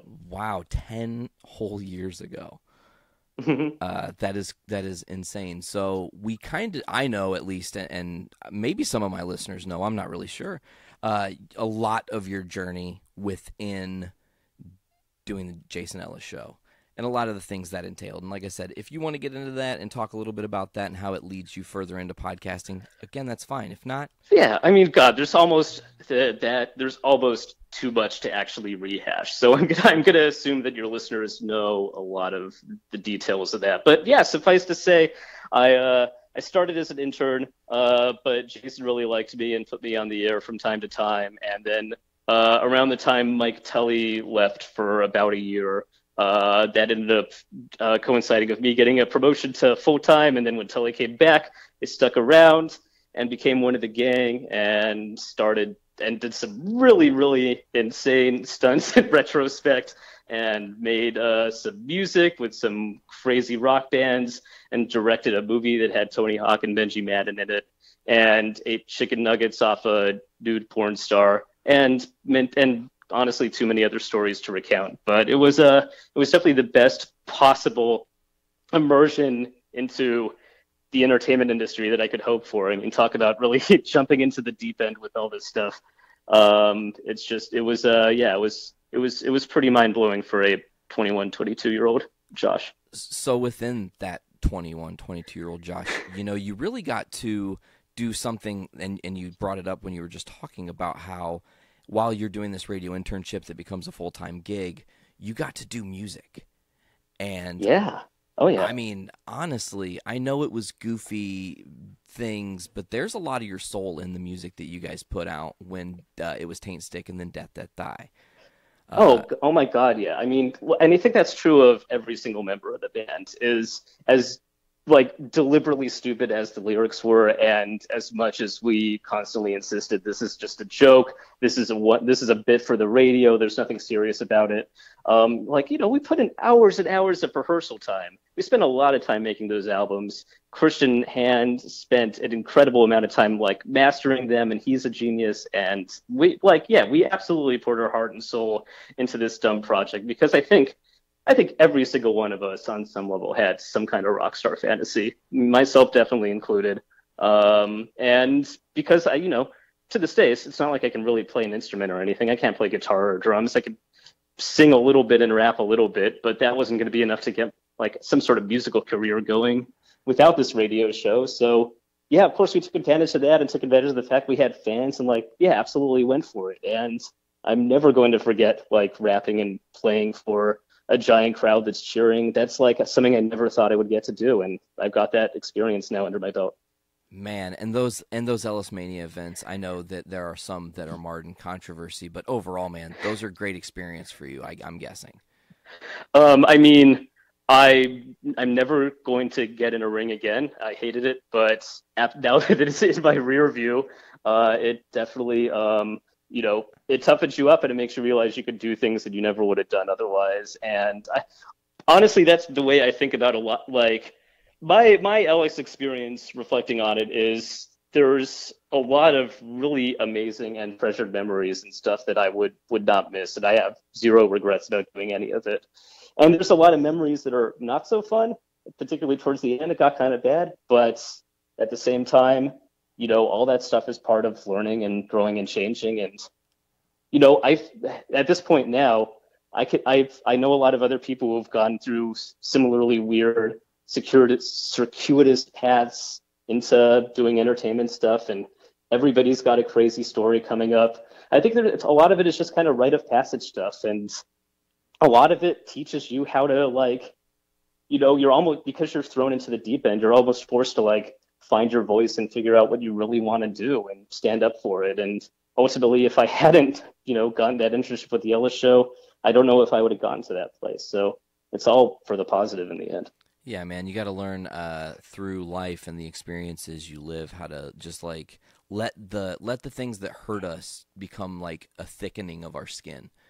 Exactly. And how to go, okay, well, I was in that situation, and that situation was really horrible, whatever it might have been.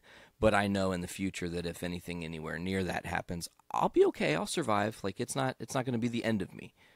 And yeah, I think so that's it's a real confidence builder. I think my skin really got thickened from it, and the fact I came out from the other side and was like, you know what, if I can handle some of the shit I handled here, then I can handle almost anything. So it ultimately, made me, in many ways, the person I am today, of course.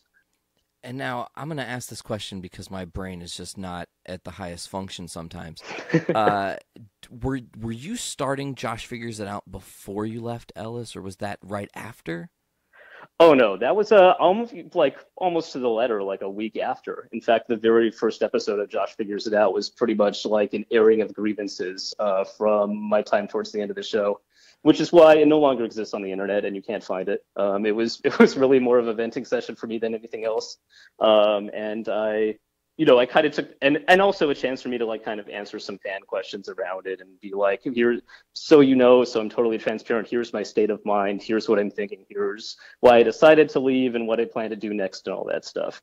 And then I kind of figured, now that first episode is done and out of the way and completely out of my system, now I can take this complete tabula rasa, blank canvas to come up with a bunch of other crazy podcast ideas and do whatever I want finally. So I started doing that pretty much immediately afterwards. God, and I mean, when Josh Figures It Out started, I actually went back. It's so bizarre to me. I need to share this with you while we're together here. Sure. I was listening on my own accord, just in retrospect and reflecting. I listened to the Incepticast that you and I did last week before I had contacted you at all about doing a podcast. Okay, so I listened to it and I was just like, wow, that was just like. I listen back and I hear how green I was and how I can tell on the phone I was extraordinarily nervous to talk to you, and you're just this person in California, you know. And but again, I felt like in some ways I grew to know you as a person because of radio, and you know how weird that is. You know, I bet if I went back and listened to that episode, I would probably marvel at how green I was too. Even after having done as much radio as I'd done, I'm like, it was very nerve-wracking to be like the solo voice on the mic doing this kind of thing. But something I don't think I ever mentioned on Josh Figures It Out, but I can mention now is that before I had started, before I could afford to like buy my own radio equipment and stuff, I was sneaking into the Ellis offices pretty late at night to tape a couple of those episodes. I think Will felt bad and kind of like gave me a little bit of a pass to just do that when nobody else was around. Dude, that's awesome though. That's kind of like a cool like. It sucks that the situation happened how it happened and you had to go through those things, but that's a really cool kind of behind the scenes thing that you got to experience. Like, yeah, and I mean, it's a little kind of poetic, but the feeling of recording a podcast at like 1 a.m. just because it was the only time I could get away with doing it did take me back to my very first college radio shows in a way. Man, it came full circle. That's what this episode today is kind of all about. But I was gonna say that when I was listening back to the old Josh Figures It Out, man, you did crowdsourcing for your music, and that was so clever. I did. I don't know that anybody has attempted that since on a podcast, at least that I've found, which is so hard nowadays. There's like bajillions of podcasts. I don't think I have either. And actually, it's kind of it's a great idea that maybe I should consider bringing back for some of the shows I work with. We definitely, a major tool of the trade that you rely on now for a lot of stuff is just kind of like running like art ideas by fans or segment ideas by fans and saying like, hey, what do you think of this? And if the response is good, then you do it. But like, now that you have Twitter, all this social media stuff, it just gives you free reign to like any idea that you have, you can kind of beta test it with a crowd and see, hey, is this getting a response? Yeah, all right, let's try it. Yeah, and it's weird that that's how the world is now, like podcasts 20 years ago wouldn't work, I don't think. Oh no, definitely not. Even if you were putting them out on like terrestrial radio, I think that like exactly what you were saying about how you can go to your fans and say, hey, this is what we're thinking about doing, what do you guys think? At the same time, there's this. So one of the reasons I love it, and I think a lot of comedian celebrity types love it, is because there is this special relationship with social media, and it is another way of like Instagram or doing Periscope videos or whatever, interacting with your fans. But it's also if you're somebody who gets like a lot of troll accounts, and there's like if you're like somebody who like you post an Instagram and you get a lot of good comments, but also a lot of people saying you suck or stop posting selfies or whatever. You'll get a lot of that because it's very easy to do that on Instagram. Even if you're not a huge fan of a person, anybody can see a picture and write a comment. But listening to a podcast takes a significant chunk of time, and listening to a podcast on a regular basis, you really have to be a dedicated fan. So anybody who's actually taking the time to make it like far into a podcast of any public personality is like somebody who really seriously loves the person, which means that the hosts of these shows, I think, feel an ability to open up in a way that they couldn't on Twitter and Instagram, and kind of talk about things knowing, hey, this is public, but it's not as public as this stuff. And you really would have to dig for it if you weren't a committed fan. So this is a place where I can kind of just like open up and tell my story. Man, excellently said. So I'm going to ask you a question off of that question, or Sure. off of that comment. What are some podcasts now that you're actually listening to? What are some of your favorites? Well, that's an interesting question. I'm going to try my best not to just plug stuff for the network I work for. No, And feel free to plug anything you want, man, for real. I mean, the truth is, since I started actually working for a podcast network, the amount of podcasts that I listen to for pleasure has gone down. Because and during my day job, I'm constantly listening to podcasts. So it means that during my off hours, I tend to listen to music more often, which is a little bit sad, but I think it's just kind of par for the course of working in the industry. Like, if you're a book editor, then I think you spend less free time reading books, etc. But one that I can tell you that I've listened to a lot lately is Dissect.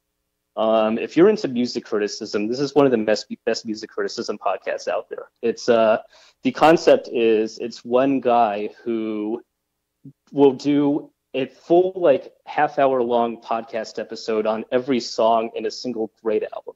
So the first season of this show was like an 18-episode series just about Kendrick Lamar's To Pimp a Butterfly, and going through it every single song by song in intense detail. And it's unbelievable. I mean, he's a great music critic, and he's a great editor, and it just all flows really nicely, and you learn so much. And he's in the middle of season 2 right now. He's doing Kanye West's My Beautiful Dark Twisted Fantasy. I love that show.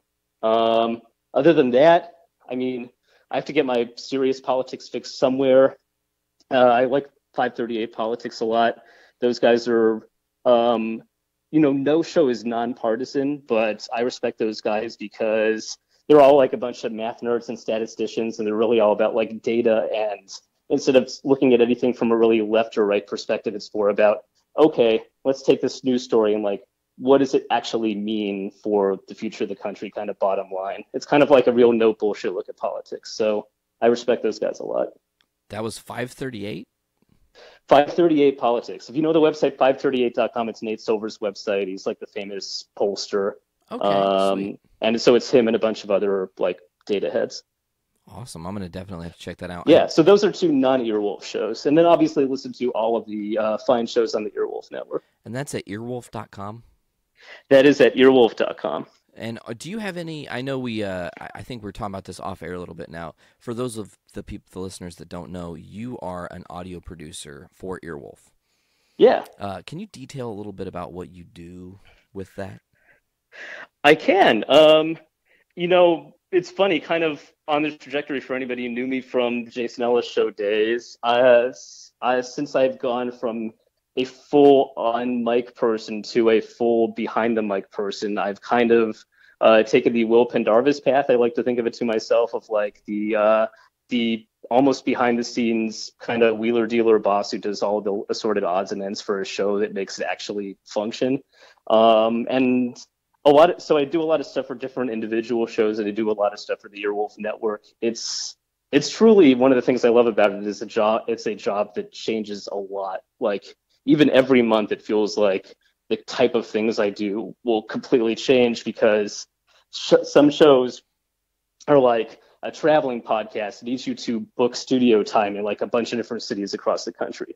And some shows are really heavily edited, so it needs you to dive into Pro Tools and kind of polish it and put in music and sound effects. And some shows just want to book guests, so you're trying to book celebrity guests. And sometimes you're doing stuff for the entire network. So I produce a lot of advertisements for the Earwolf Network and a lot of social media stuff.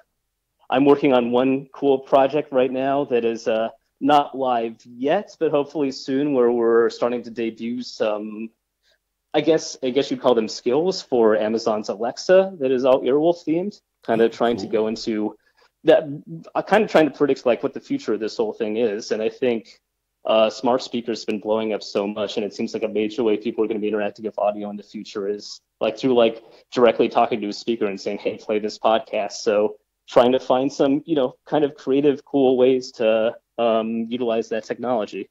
So it's just a million different things, and it's really creative and fun. Man, it actually sounds like a lot of fun. Like how you describe it, it is never a dull moment. And no, not at all. Plus, I'm working with a lot of honestly my comedy heroes. The dirty secret of being on the Ellis show is that I thought I thought the bits we were doing were hilarious, and I feel like we really went through like just like an amazing hot streak of amazing comedy when I was there. But it was never like my personal style or sense of humor, which I'm sure is kind of part of what made me work there. Is I was always sort of like the oddball out who liked really like nerdy comedy when the other guys were more on kind of like the like Howard Stern or Adam Carolla style tip, I guess. And even that's kind of simplifying it, but that's kind of a way overgeneralization. But I was always more into kind of like the alt comedy stuff and the character-based stuff, and I got really into comedy Bang Bang even when I was still back on the Ellis Show and Doug Loves Movies and How Did This Get Made, all that stuff. So in a sense, it was me going from like listening to these shows and being a fan of these shows to actually working directly with them, which was incredible. Oh, that's awesome. Absolutely. So I'm going to ask you kind of like a little wrap-up question for the first part of the show. Sure. We've talked a lot about podcasting. I didn't know if there was anything you wanted to add about your podcast journey, because I want to spend like you kind of limited us to an hour here, so I want to spend the last half really diving into your music and and your what you're doing now.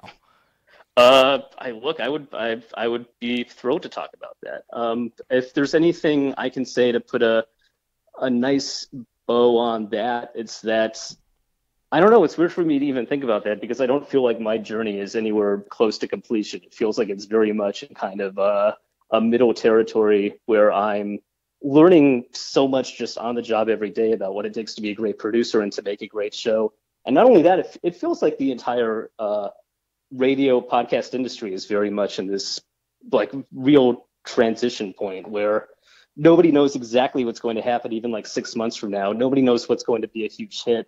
It's just this wild west of experimentation, and I feel really privileged to be on the front lines of that, just trying anything out, seeing what sticks. As long as we're wrapping up the podcast section, I should say, like, listen to some of the shows I work on directly, shows like Hello for the Magic Tavern. It's this incredible fantasy-themed comedy show. Time out, wait a minute. I did not know you worked directly with Hello from the Magic Tavern. Wait, do you know Hello from the Magic Tavern? Yes. Oh my God, those guys are the best. I just started it like a month ago. I think I'm like only 7 episodes in because, as you know, podcast life, it's hard to listen to them all. Right. But so far, I love the story. It's truly one of my favorite shows, and the guys behind it are what they do is just beyond me. How they can they're past episode 100 at this point, and the way that they can continue to just like build this elaborate fantasy world and keep all the details in their head while still just keeping up like a constant stream of like really high level comedy. The stuff I do for them is a lot like they're actually based in Chicago, so I don't get to see them in person very often. I'm a lot more like from the network perspective, trying to market their show, almost get the word out about their show. Kind of spread the gospel of Hello from the Magic Tavern. So I'm very glad that you're a fan of that as well, and you should continue to tell your friends. Shows like that, shows like Improv for Humans, shows like with special guest Lauren Lapkus. We have like there's just I'm very proud to work at Earwolf because we're just working on I think some of the most interesting cutting edge comedy shows out there. This isn't a show I work on directly, but you should listen to Off Book, which is an improvised musical show with Jess McKenna and Zach Reno, where they're creating an entire musical on the spot. It's like nothing I've ever heard. Those guys are phenomenally talented. We're making so many cool things right now, and it's great. That's amazing, man. Honestly, I will tell my listeners here that they will be able to find a link to Earwolf Network on the description for this episode.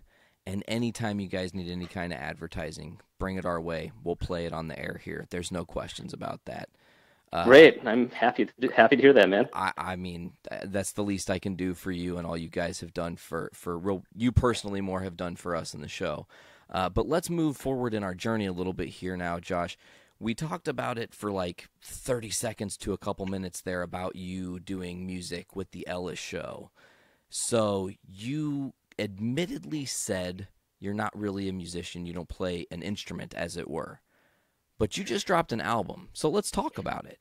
All right. Well, I could back up there for a second just to give that a little bit of context. While I am not a musician in the sense of able to play I just don't think I have the fine motor skills to play an instrument well. I got a guitar when I was 14, just like many other 14-year-old white boys before me, and attempted to learn and found that trying to make bar chords hurt my fingers and gave up. Totally know that, yeah.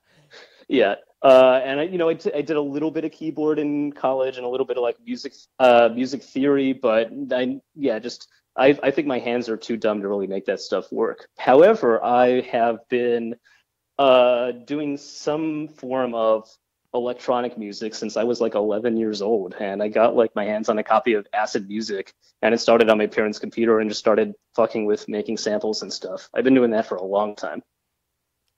Yeah, and that actually bled back into what you did with the Ellis music, obviously, and all of that stuff. But then now I want to talk about your new album, the Butter Knife EP. Yeah, let's talk about it. Okay, I listened to the whole thing. Okay. There's a couple little things I want to say. You put a lot of great samples from a lot of different places, okay? And it was cool because there were some that are really, really cleverly disguised. That I mean, I was listening through the fog like, is that Journey? I think that's Journey. You know? There are a couple that are really cleverly disguised, and there are a couple that are really, really federally obvious. And that was kind of, part of the point, is just to create this crazy collage of music. But you did something that I don't think has ever been done before, and I just want to mention, you put jazz horns to Limp Bizkit. Okay? And I was just blown away. I was like, that's so clever, because it's ridiculous, but in the best way. Thank you. Yeah. Well, first of all, I think, they say that everything comes back after about 20 years, which means that Limp Bizkit is due for a comeback in approximately 1 to 2 years. And I'm just trying to get ahead of the trend. It's going to become like reappreciated the way Journey was reappreciated. I firmly believe that. I don't disagree with you. I mean, in some weird way, everything, like you just said, makes a comeback. Yeah. No, so the genesis of this whole EP was I made a lot of different types of electronic music. I used to, make like hip hop beats, and I've done stuff that was more like, I'm trying to do like a real like symphonic composition with synths and stuff. And I did do some remixes that ended up on some Taint Stick and Death Death Die EPs, like you mentioned. But this was partly inspired by just finally getting a copy of Ableton Live, which is really great at just warping and twisting samples, and realizing I could try to do the sample-delic hyperactive mashup EP that I've always had in my head, but was never quite able to put into practice before now. I've in the past sometimes done music that I would sing on or rap on. But this has none of my vocals. It's entirely vocals from different records that I love, all put together in hopefully strange, interesting, sometimes jarring combinations. I listen to a lot of electronic music. I love electronic music. I do find that a lot of the stuff that really makes it big kind of sounds cookie cutter and sounds the same. Sometimes it feels like, every week there's still some EDM hit that uses the exact same template of starts with a piano and a very serious verse, and then the synths ramp up and it's like dun dun dun dun dun dun dun dun, and then the bass drop, and it's all such a template. And so a lot of this just came from me trying to find creative ways to break that template and do some sounds that were genuinely surprising, because you can literally make anything these days. You could just come up with productions that would blow the minds of anybody trying to make music even 20 years ago. They're like, how is this even possible? And anybody with a laptop can do this stuff. So why not actually try to do this stuff and see what happens? I want to say you used a sample. I don't know what the song is called, admittedly, but it's the "I Don't Want to Set the World on Fire" thing. The kind of old school sound. That is so that's from the Ink Spots. They're a great band from the 40s. You might know it because I think it was on the Fallout 3 soundtrack. Yes, it absolutely was. But what I wanted to mention is it was super creepy and unsettling in the best way. Because I don't typically, when I'm listening to music, it's like if I'm mowing or if I'm in the car. and I happened to be like had a 45-minute drive, and I was like, okay, well, I'll just put Josh's album on through the surround sound, and I'll just get into it.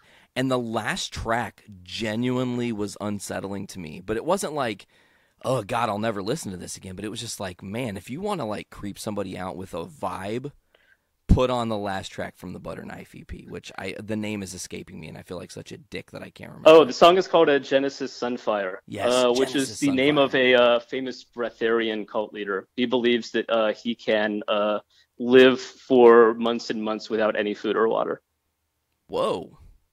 Yeah, look him up. Also, yeah, the guy doing like the Britishy monologue in the very first track, that's that guy. His name is Genesis Sunfire, and he's a real fucking weirdo. So, wow. Yeah. So you kind of used the guy in the first part of your album and then wrapped the song with his name. That's cool. Like, yeah, loop. Yeah, trying to have a little bit of thematic resonances in there.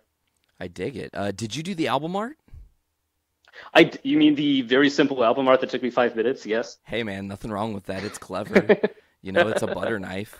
I mean, what more do people want? It's just literally a butter knife. Yeah, sometimes it's just kind of like a lot of it just came from like trolling YouTube videos and finding weird stuff and like, let's throw that in the mix.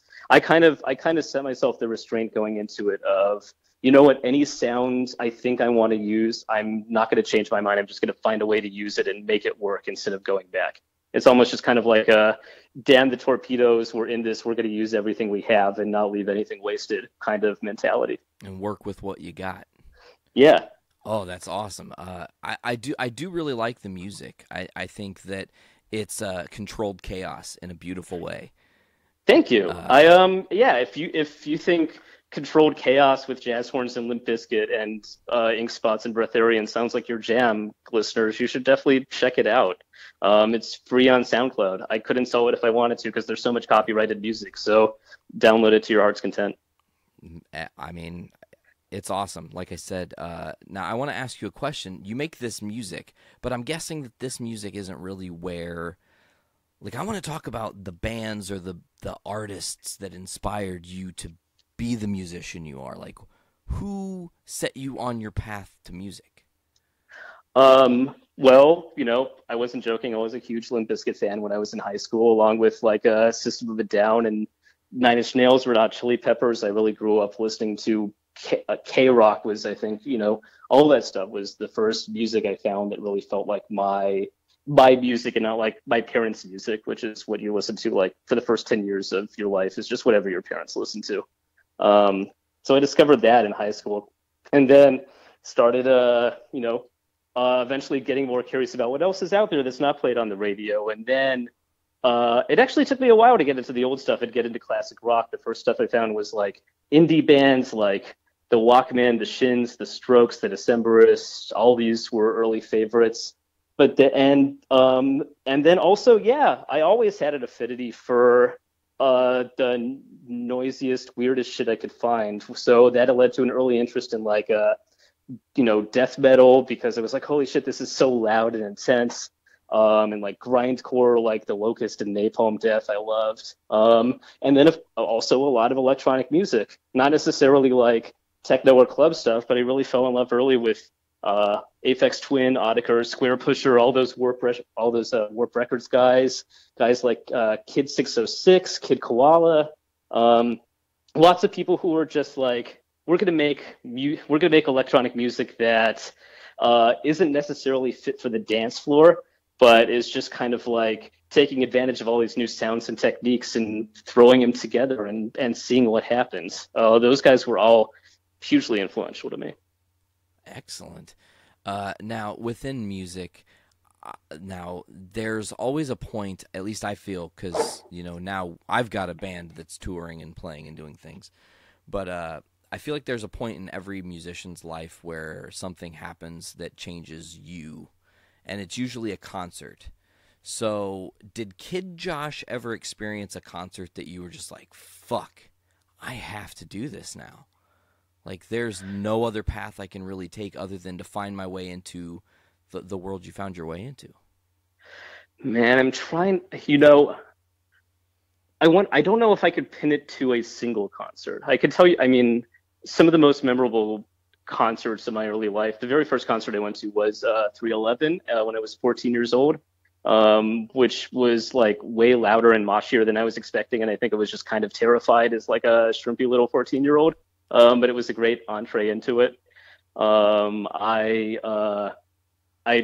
went to Coachella every year of college, and I've experienced a lot of amazing bands that way. I think that actually seeing bands like Wolf Eyes, Secret Machines at those shows, the Pixies during their very first reunion tour, definitely sparked a lot for me. And I was like, wow, this is just an incredible energy going on here.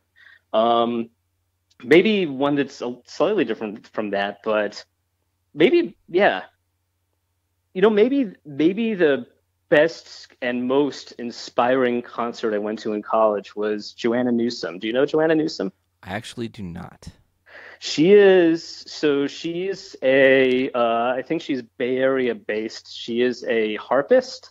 She's a harpist with a very interesting kind of high-pitched elfin voice who does these incredible, intricate Joni Mitchell-esque compositions that can unspool for 9 or 10 minutes and include a lot of like really poetic language, but is also weirdly kind of hooky and catchy despite how intimidating all that sounds. I saw her play her entire second album with, in a very like kind of quiet environment with like a very respectful, quiet audience all sitting down watching her. And it's, unlike the typical kind of concert crowd where everybody's just kind of like partying and raging, this was just like, we're all going to like sit and kind of like just bask in this music. And I remember just really being spellbound by it. She's to this day one of my favorite musicians. Her stuff is really, really beautiful. And I probably could not be more opposite the stuff I was doing on Butter Knife EP, but nonetheless, it kind of gave me an idea of like, if you have an idea and voice and ambition to do something different, you can do really anything you want if you set your mind to it, I guess. I could not agree more with that. So I'm gonna jump over here, and I want to know, you just released the Butter Knife EP. You're working with Earwolf. Is there anything coming down the pipe that you're excited about that isn't out yet that you wanted to talk about today? Well, I hinted at this Amazon Alexa project, which I put a lot of time into. And even this, in a way, was going full circle. I think I mentioned that I had, a little bit of like computer classes and thought I was going to be a computer software designer way back in the day in college. And I'm still definitely not a coder by any means, but this was kind of me like diving into tech development for the first time. And it was really, it kind of felt amazing to do in Scratch that hadn't been scratched in a while. At the moment, my main like creative outlet for like my stuff is music, like this album I just released. And I think I enjoyed making it enough that I'm going to continue making more of that. I don't know if I'm going to be hosting another podcast again. And I will definitely host a podcast again. But I don't think I'm going to host one in the immediate future, just because all my podcasting energy is going to collaborating with some incredible other people. And there's stuff that I can't talk about yet, but all I can say is keep watching earwolf.com, and there's going to be some stuff coming even in the next couple months that I'm really, really proud of. I learned this phrase recently. It's called in development. Yes, these are shows in development. And when you have that, you feel very businessy and professional. And I'm like, what the hell, I sure do, man. I'm 31 years old, and I have a 9-to-5 job in an office, and it's a very creative, wonderful 9-to-5 job, and I love the people I work with. But it is also definitely like, holy shit, I'm like a businessman who wears button-down shirts, and it's weird. Hey, ain't nothing wrong with that. You're just as long as you can, as long as you can wear it and feel confident in it, that's all that matters, Yeah. So I wanted to kind of, jump back to the podcast because I actually forgot a totally obvious question, but how did you get involved with Earwolf, actually? Oh, yeah, I guess that's a whole part we kind of skipped over. Not let's talk about that. Yeah, we should talk about that. So I was doing solo podcasts. I was doing Josh Figures It Out. I later followed that up with another podcast called Accept the Mystery, where me and my dear friend Jackie Lechtolze talked about every single Coen Brothers movie. I think that's still online somewhere if you want to check that out. I was real proud of that miniseries. But for So two things were kind of going on simultaneously. One was for a while I got a job freelancing with another podcast network called AfterBuzz TV. This was purely just like sitting in engineering shows, real like bottom level stuff. But happy to kind of have a paycheck and be around podcasty types.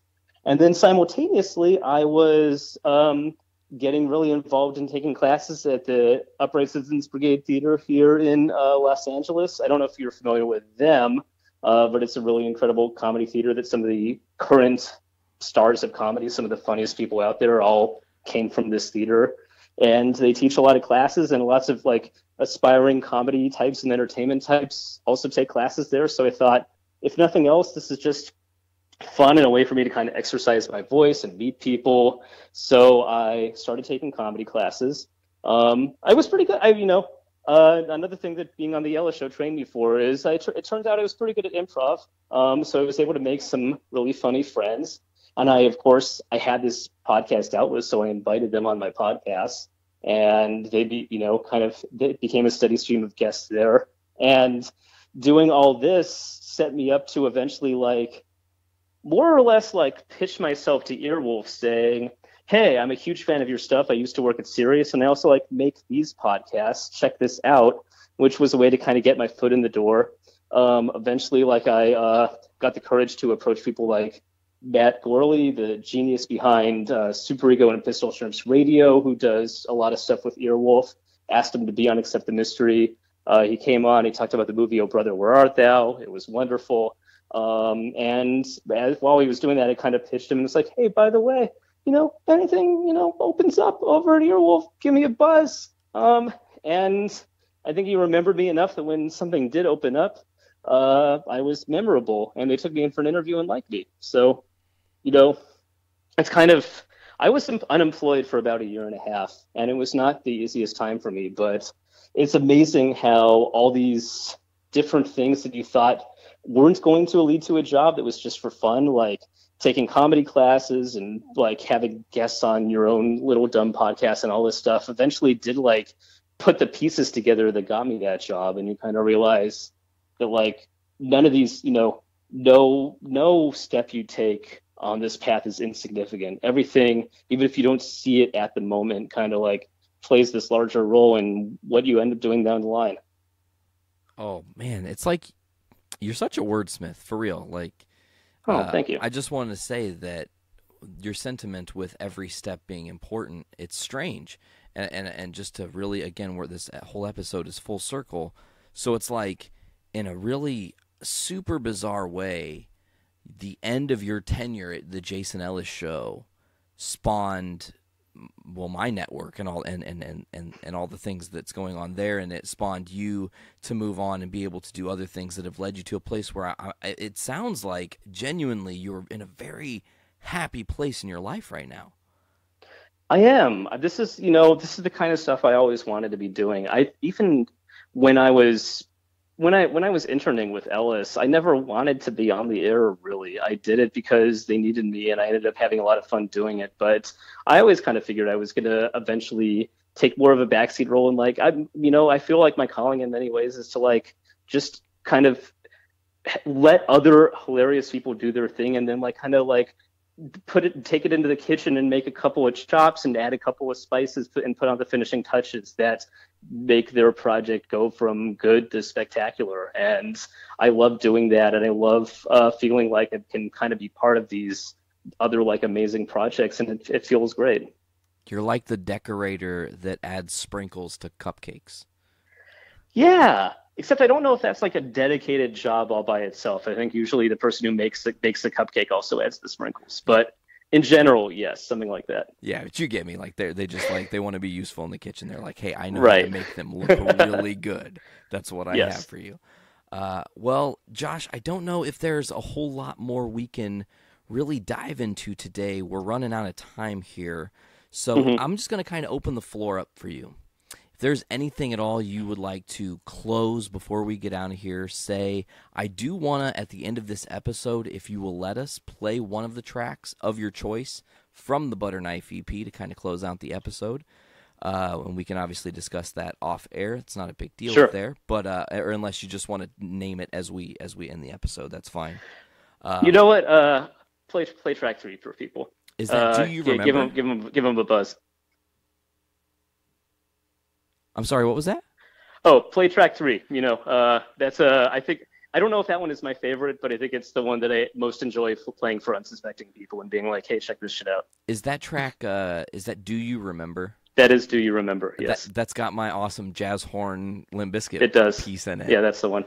Absolutely, man. I can't. Oh, that's so great that we get to play that on the show. That's what I was hoping you said. But as I said, man, is there anything you'd like to add before we get out of here today? God, I feel like we kind of covered the bases and took everything full circle. I mean, I really just want to say that, like, I really do feel like I've almost against all odds ended up in like exactly the place I was meant to end up at. And since this does seem like it's a podcast about kind of following different people's creative journeys, I just want to say that, like, you really do. It's impossible to see like the destination when you're in it, and sometimes it can feel like you're just completely lost or directionless or have like no idea what the hell you're doing or if any of this means anything. But like when you look back on it, when you've gotten to a settled place, you realize that like every step matters and every piece matters and every person you meet along the way matters. And I'm going to end on like the biggest Chinese fortune cookie cliche ever, but it is not about the destination, it's about the journey. And so appreciate the journey. Josh, again, thank you so much for coming on. Thank you for having me, Nate. Hey, I totally appreciate it. You're welcome here anytime, my friend. All right, folks, and now we are finished with today's retrospective. I just wanted to come back here real quick, thank everyone who's been a part of the Voice of Survival podcast, everyone who's been a part of the Journey into Comics Network and Journey into Comics and all of our shows. This was really cool. A definite special shout-out again to the OG podfather himself, Josh Richmond. It's been great to kind of keep doing some different things here and there with him as I've furthered my life in podcasting, and it's been great to have him as a resource to be able to turn to and to confide in sometimes. So if that's going to do it for this week, I'm going to give you guys some of the plugs. As always, you can check out the Voice of Survival podcast at journeyintocomics.com. That's the home site. Get us on all the different podcasting platforms. You're going to search Journey into Comics Network on iTunes, Google Play, Stitcher Radio, Podbean, Overcast, all that stuff. You're going to search Journey into Comics Network, right? When you subscribe to the Journey into Comics Network, you're going to get 10 shows. One isn't announced yet. I'm probably going to say it here just because I think it might actually be dropping this Sunday. So keep your ears peeled, okay? So if you subscribe to the Journey into Comics Network, you get Journey into Comics, the Poor Rapport, Journey into Wrestling, Foodies, Watching Movies, Podcastrophe, Game Addicts Podcast, Butt Stuff, this podcast right here, the Voice of Survival. You get Brews with Dudes, and our new show debuting Sunday, Literature, an enlightened podcast about books. I'm so excited and I can't wait, folks. Thank you guys so much for tuning into this week's bizarre, different episode of the Voice of Survival podcast. I have been Nate. I thank you so much for tuning in. We will see you guys soon.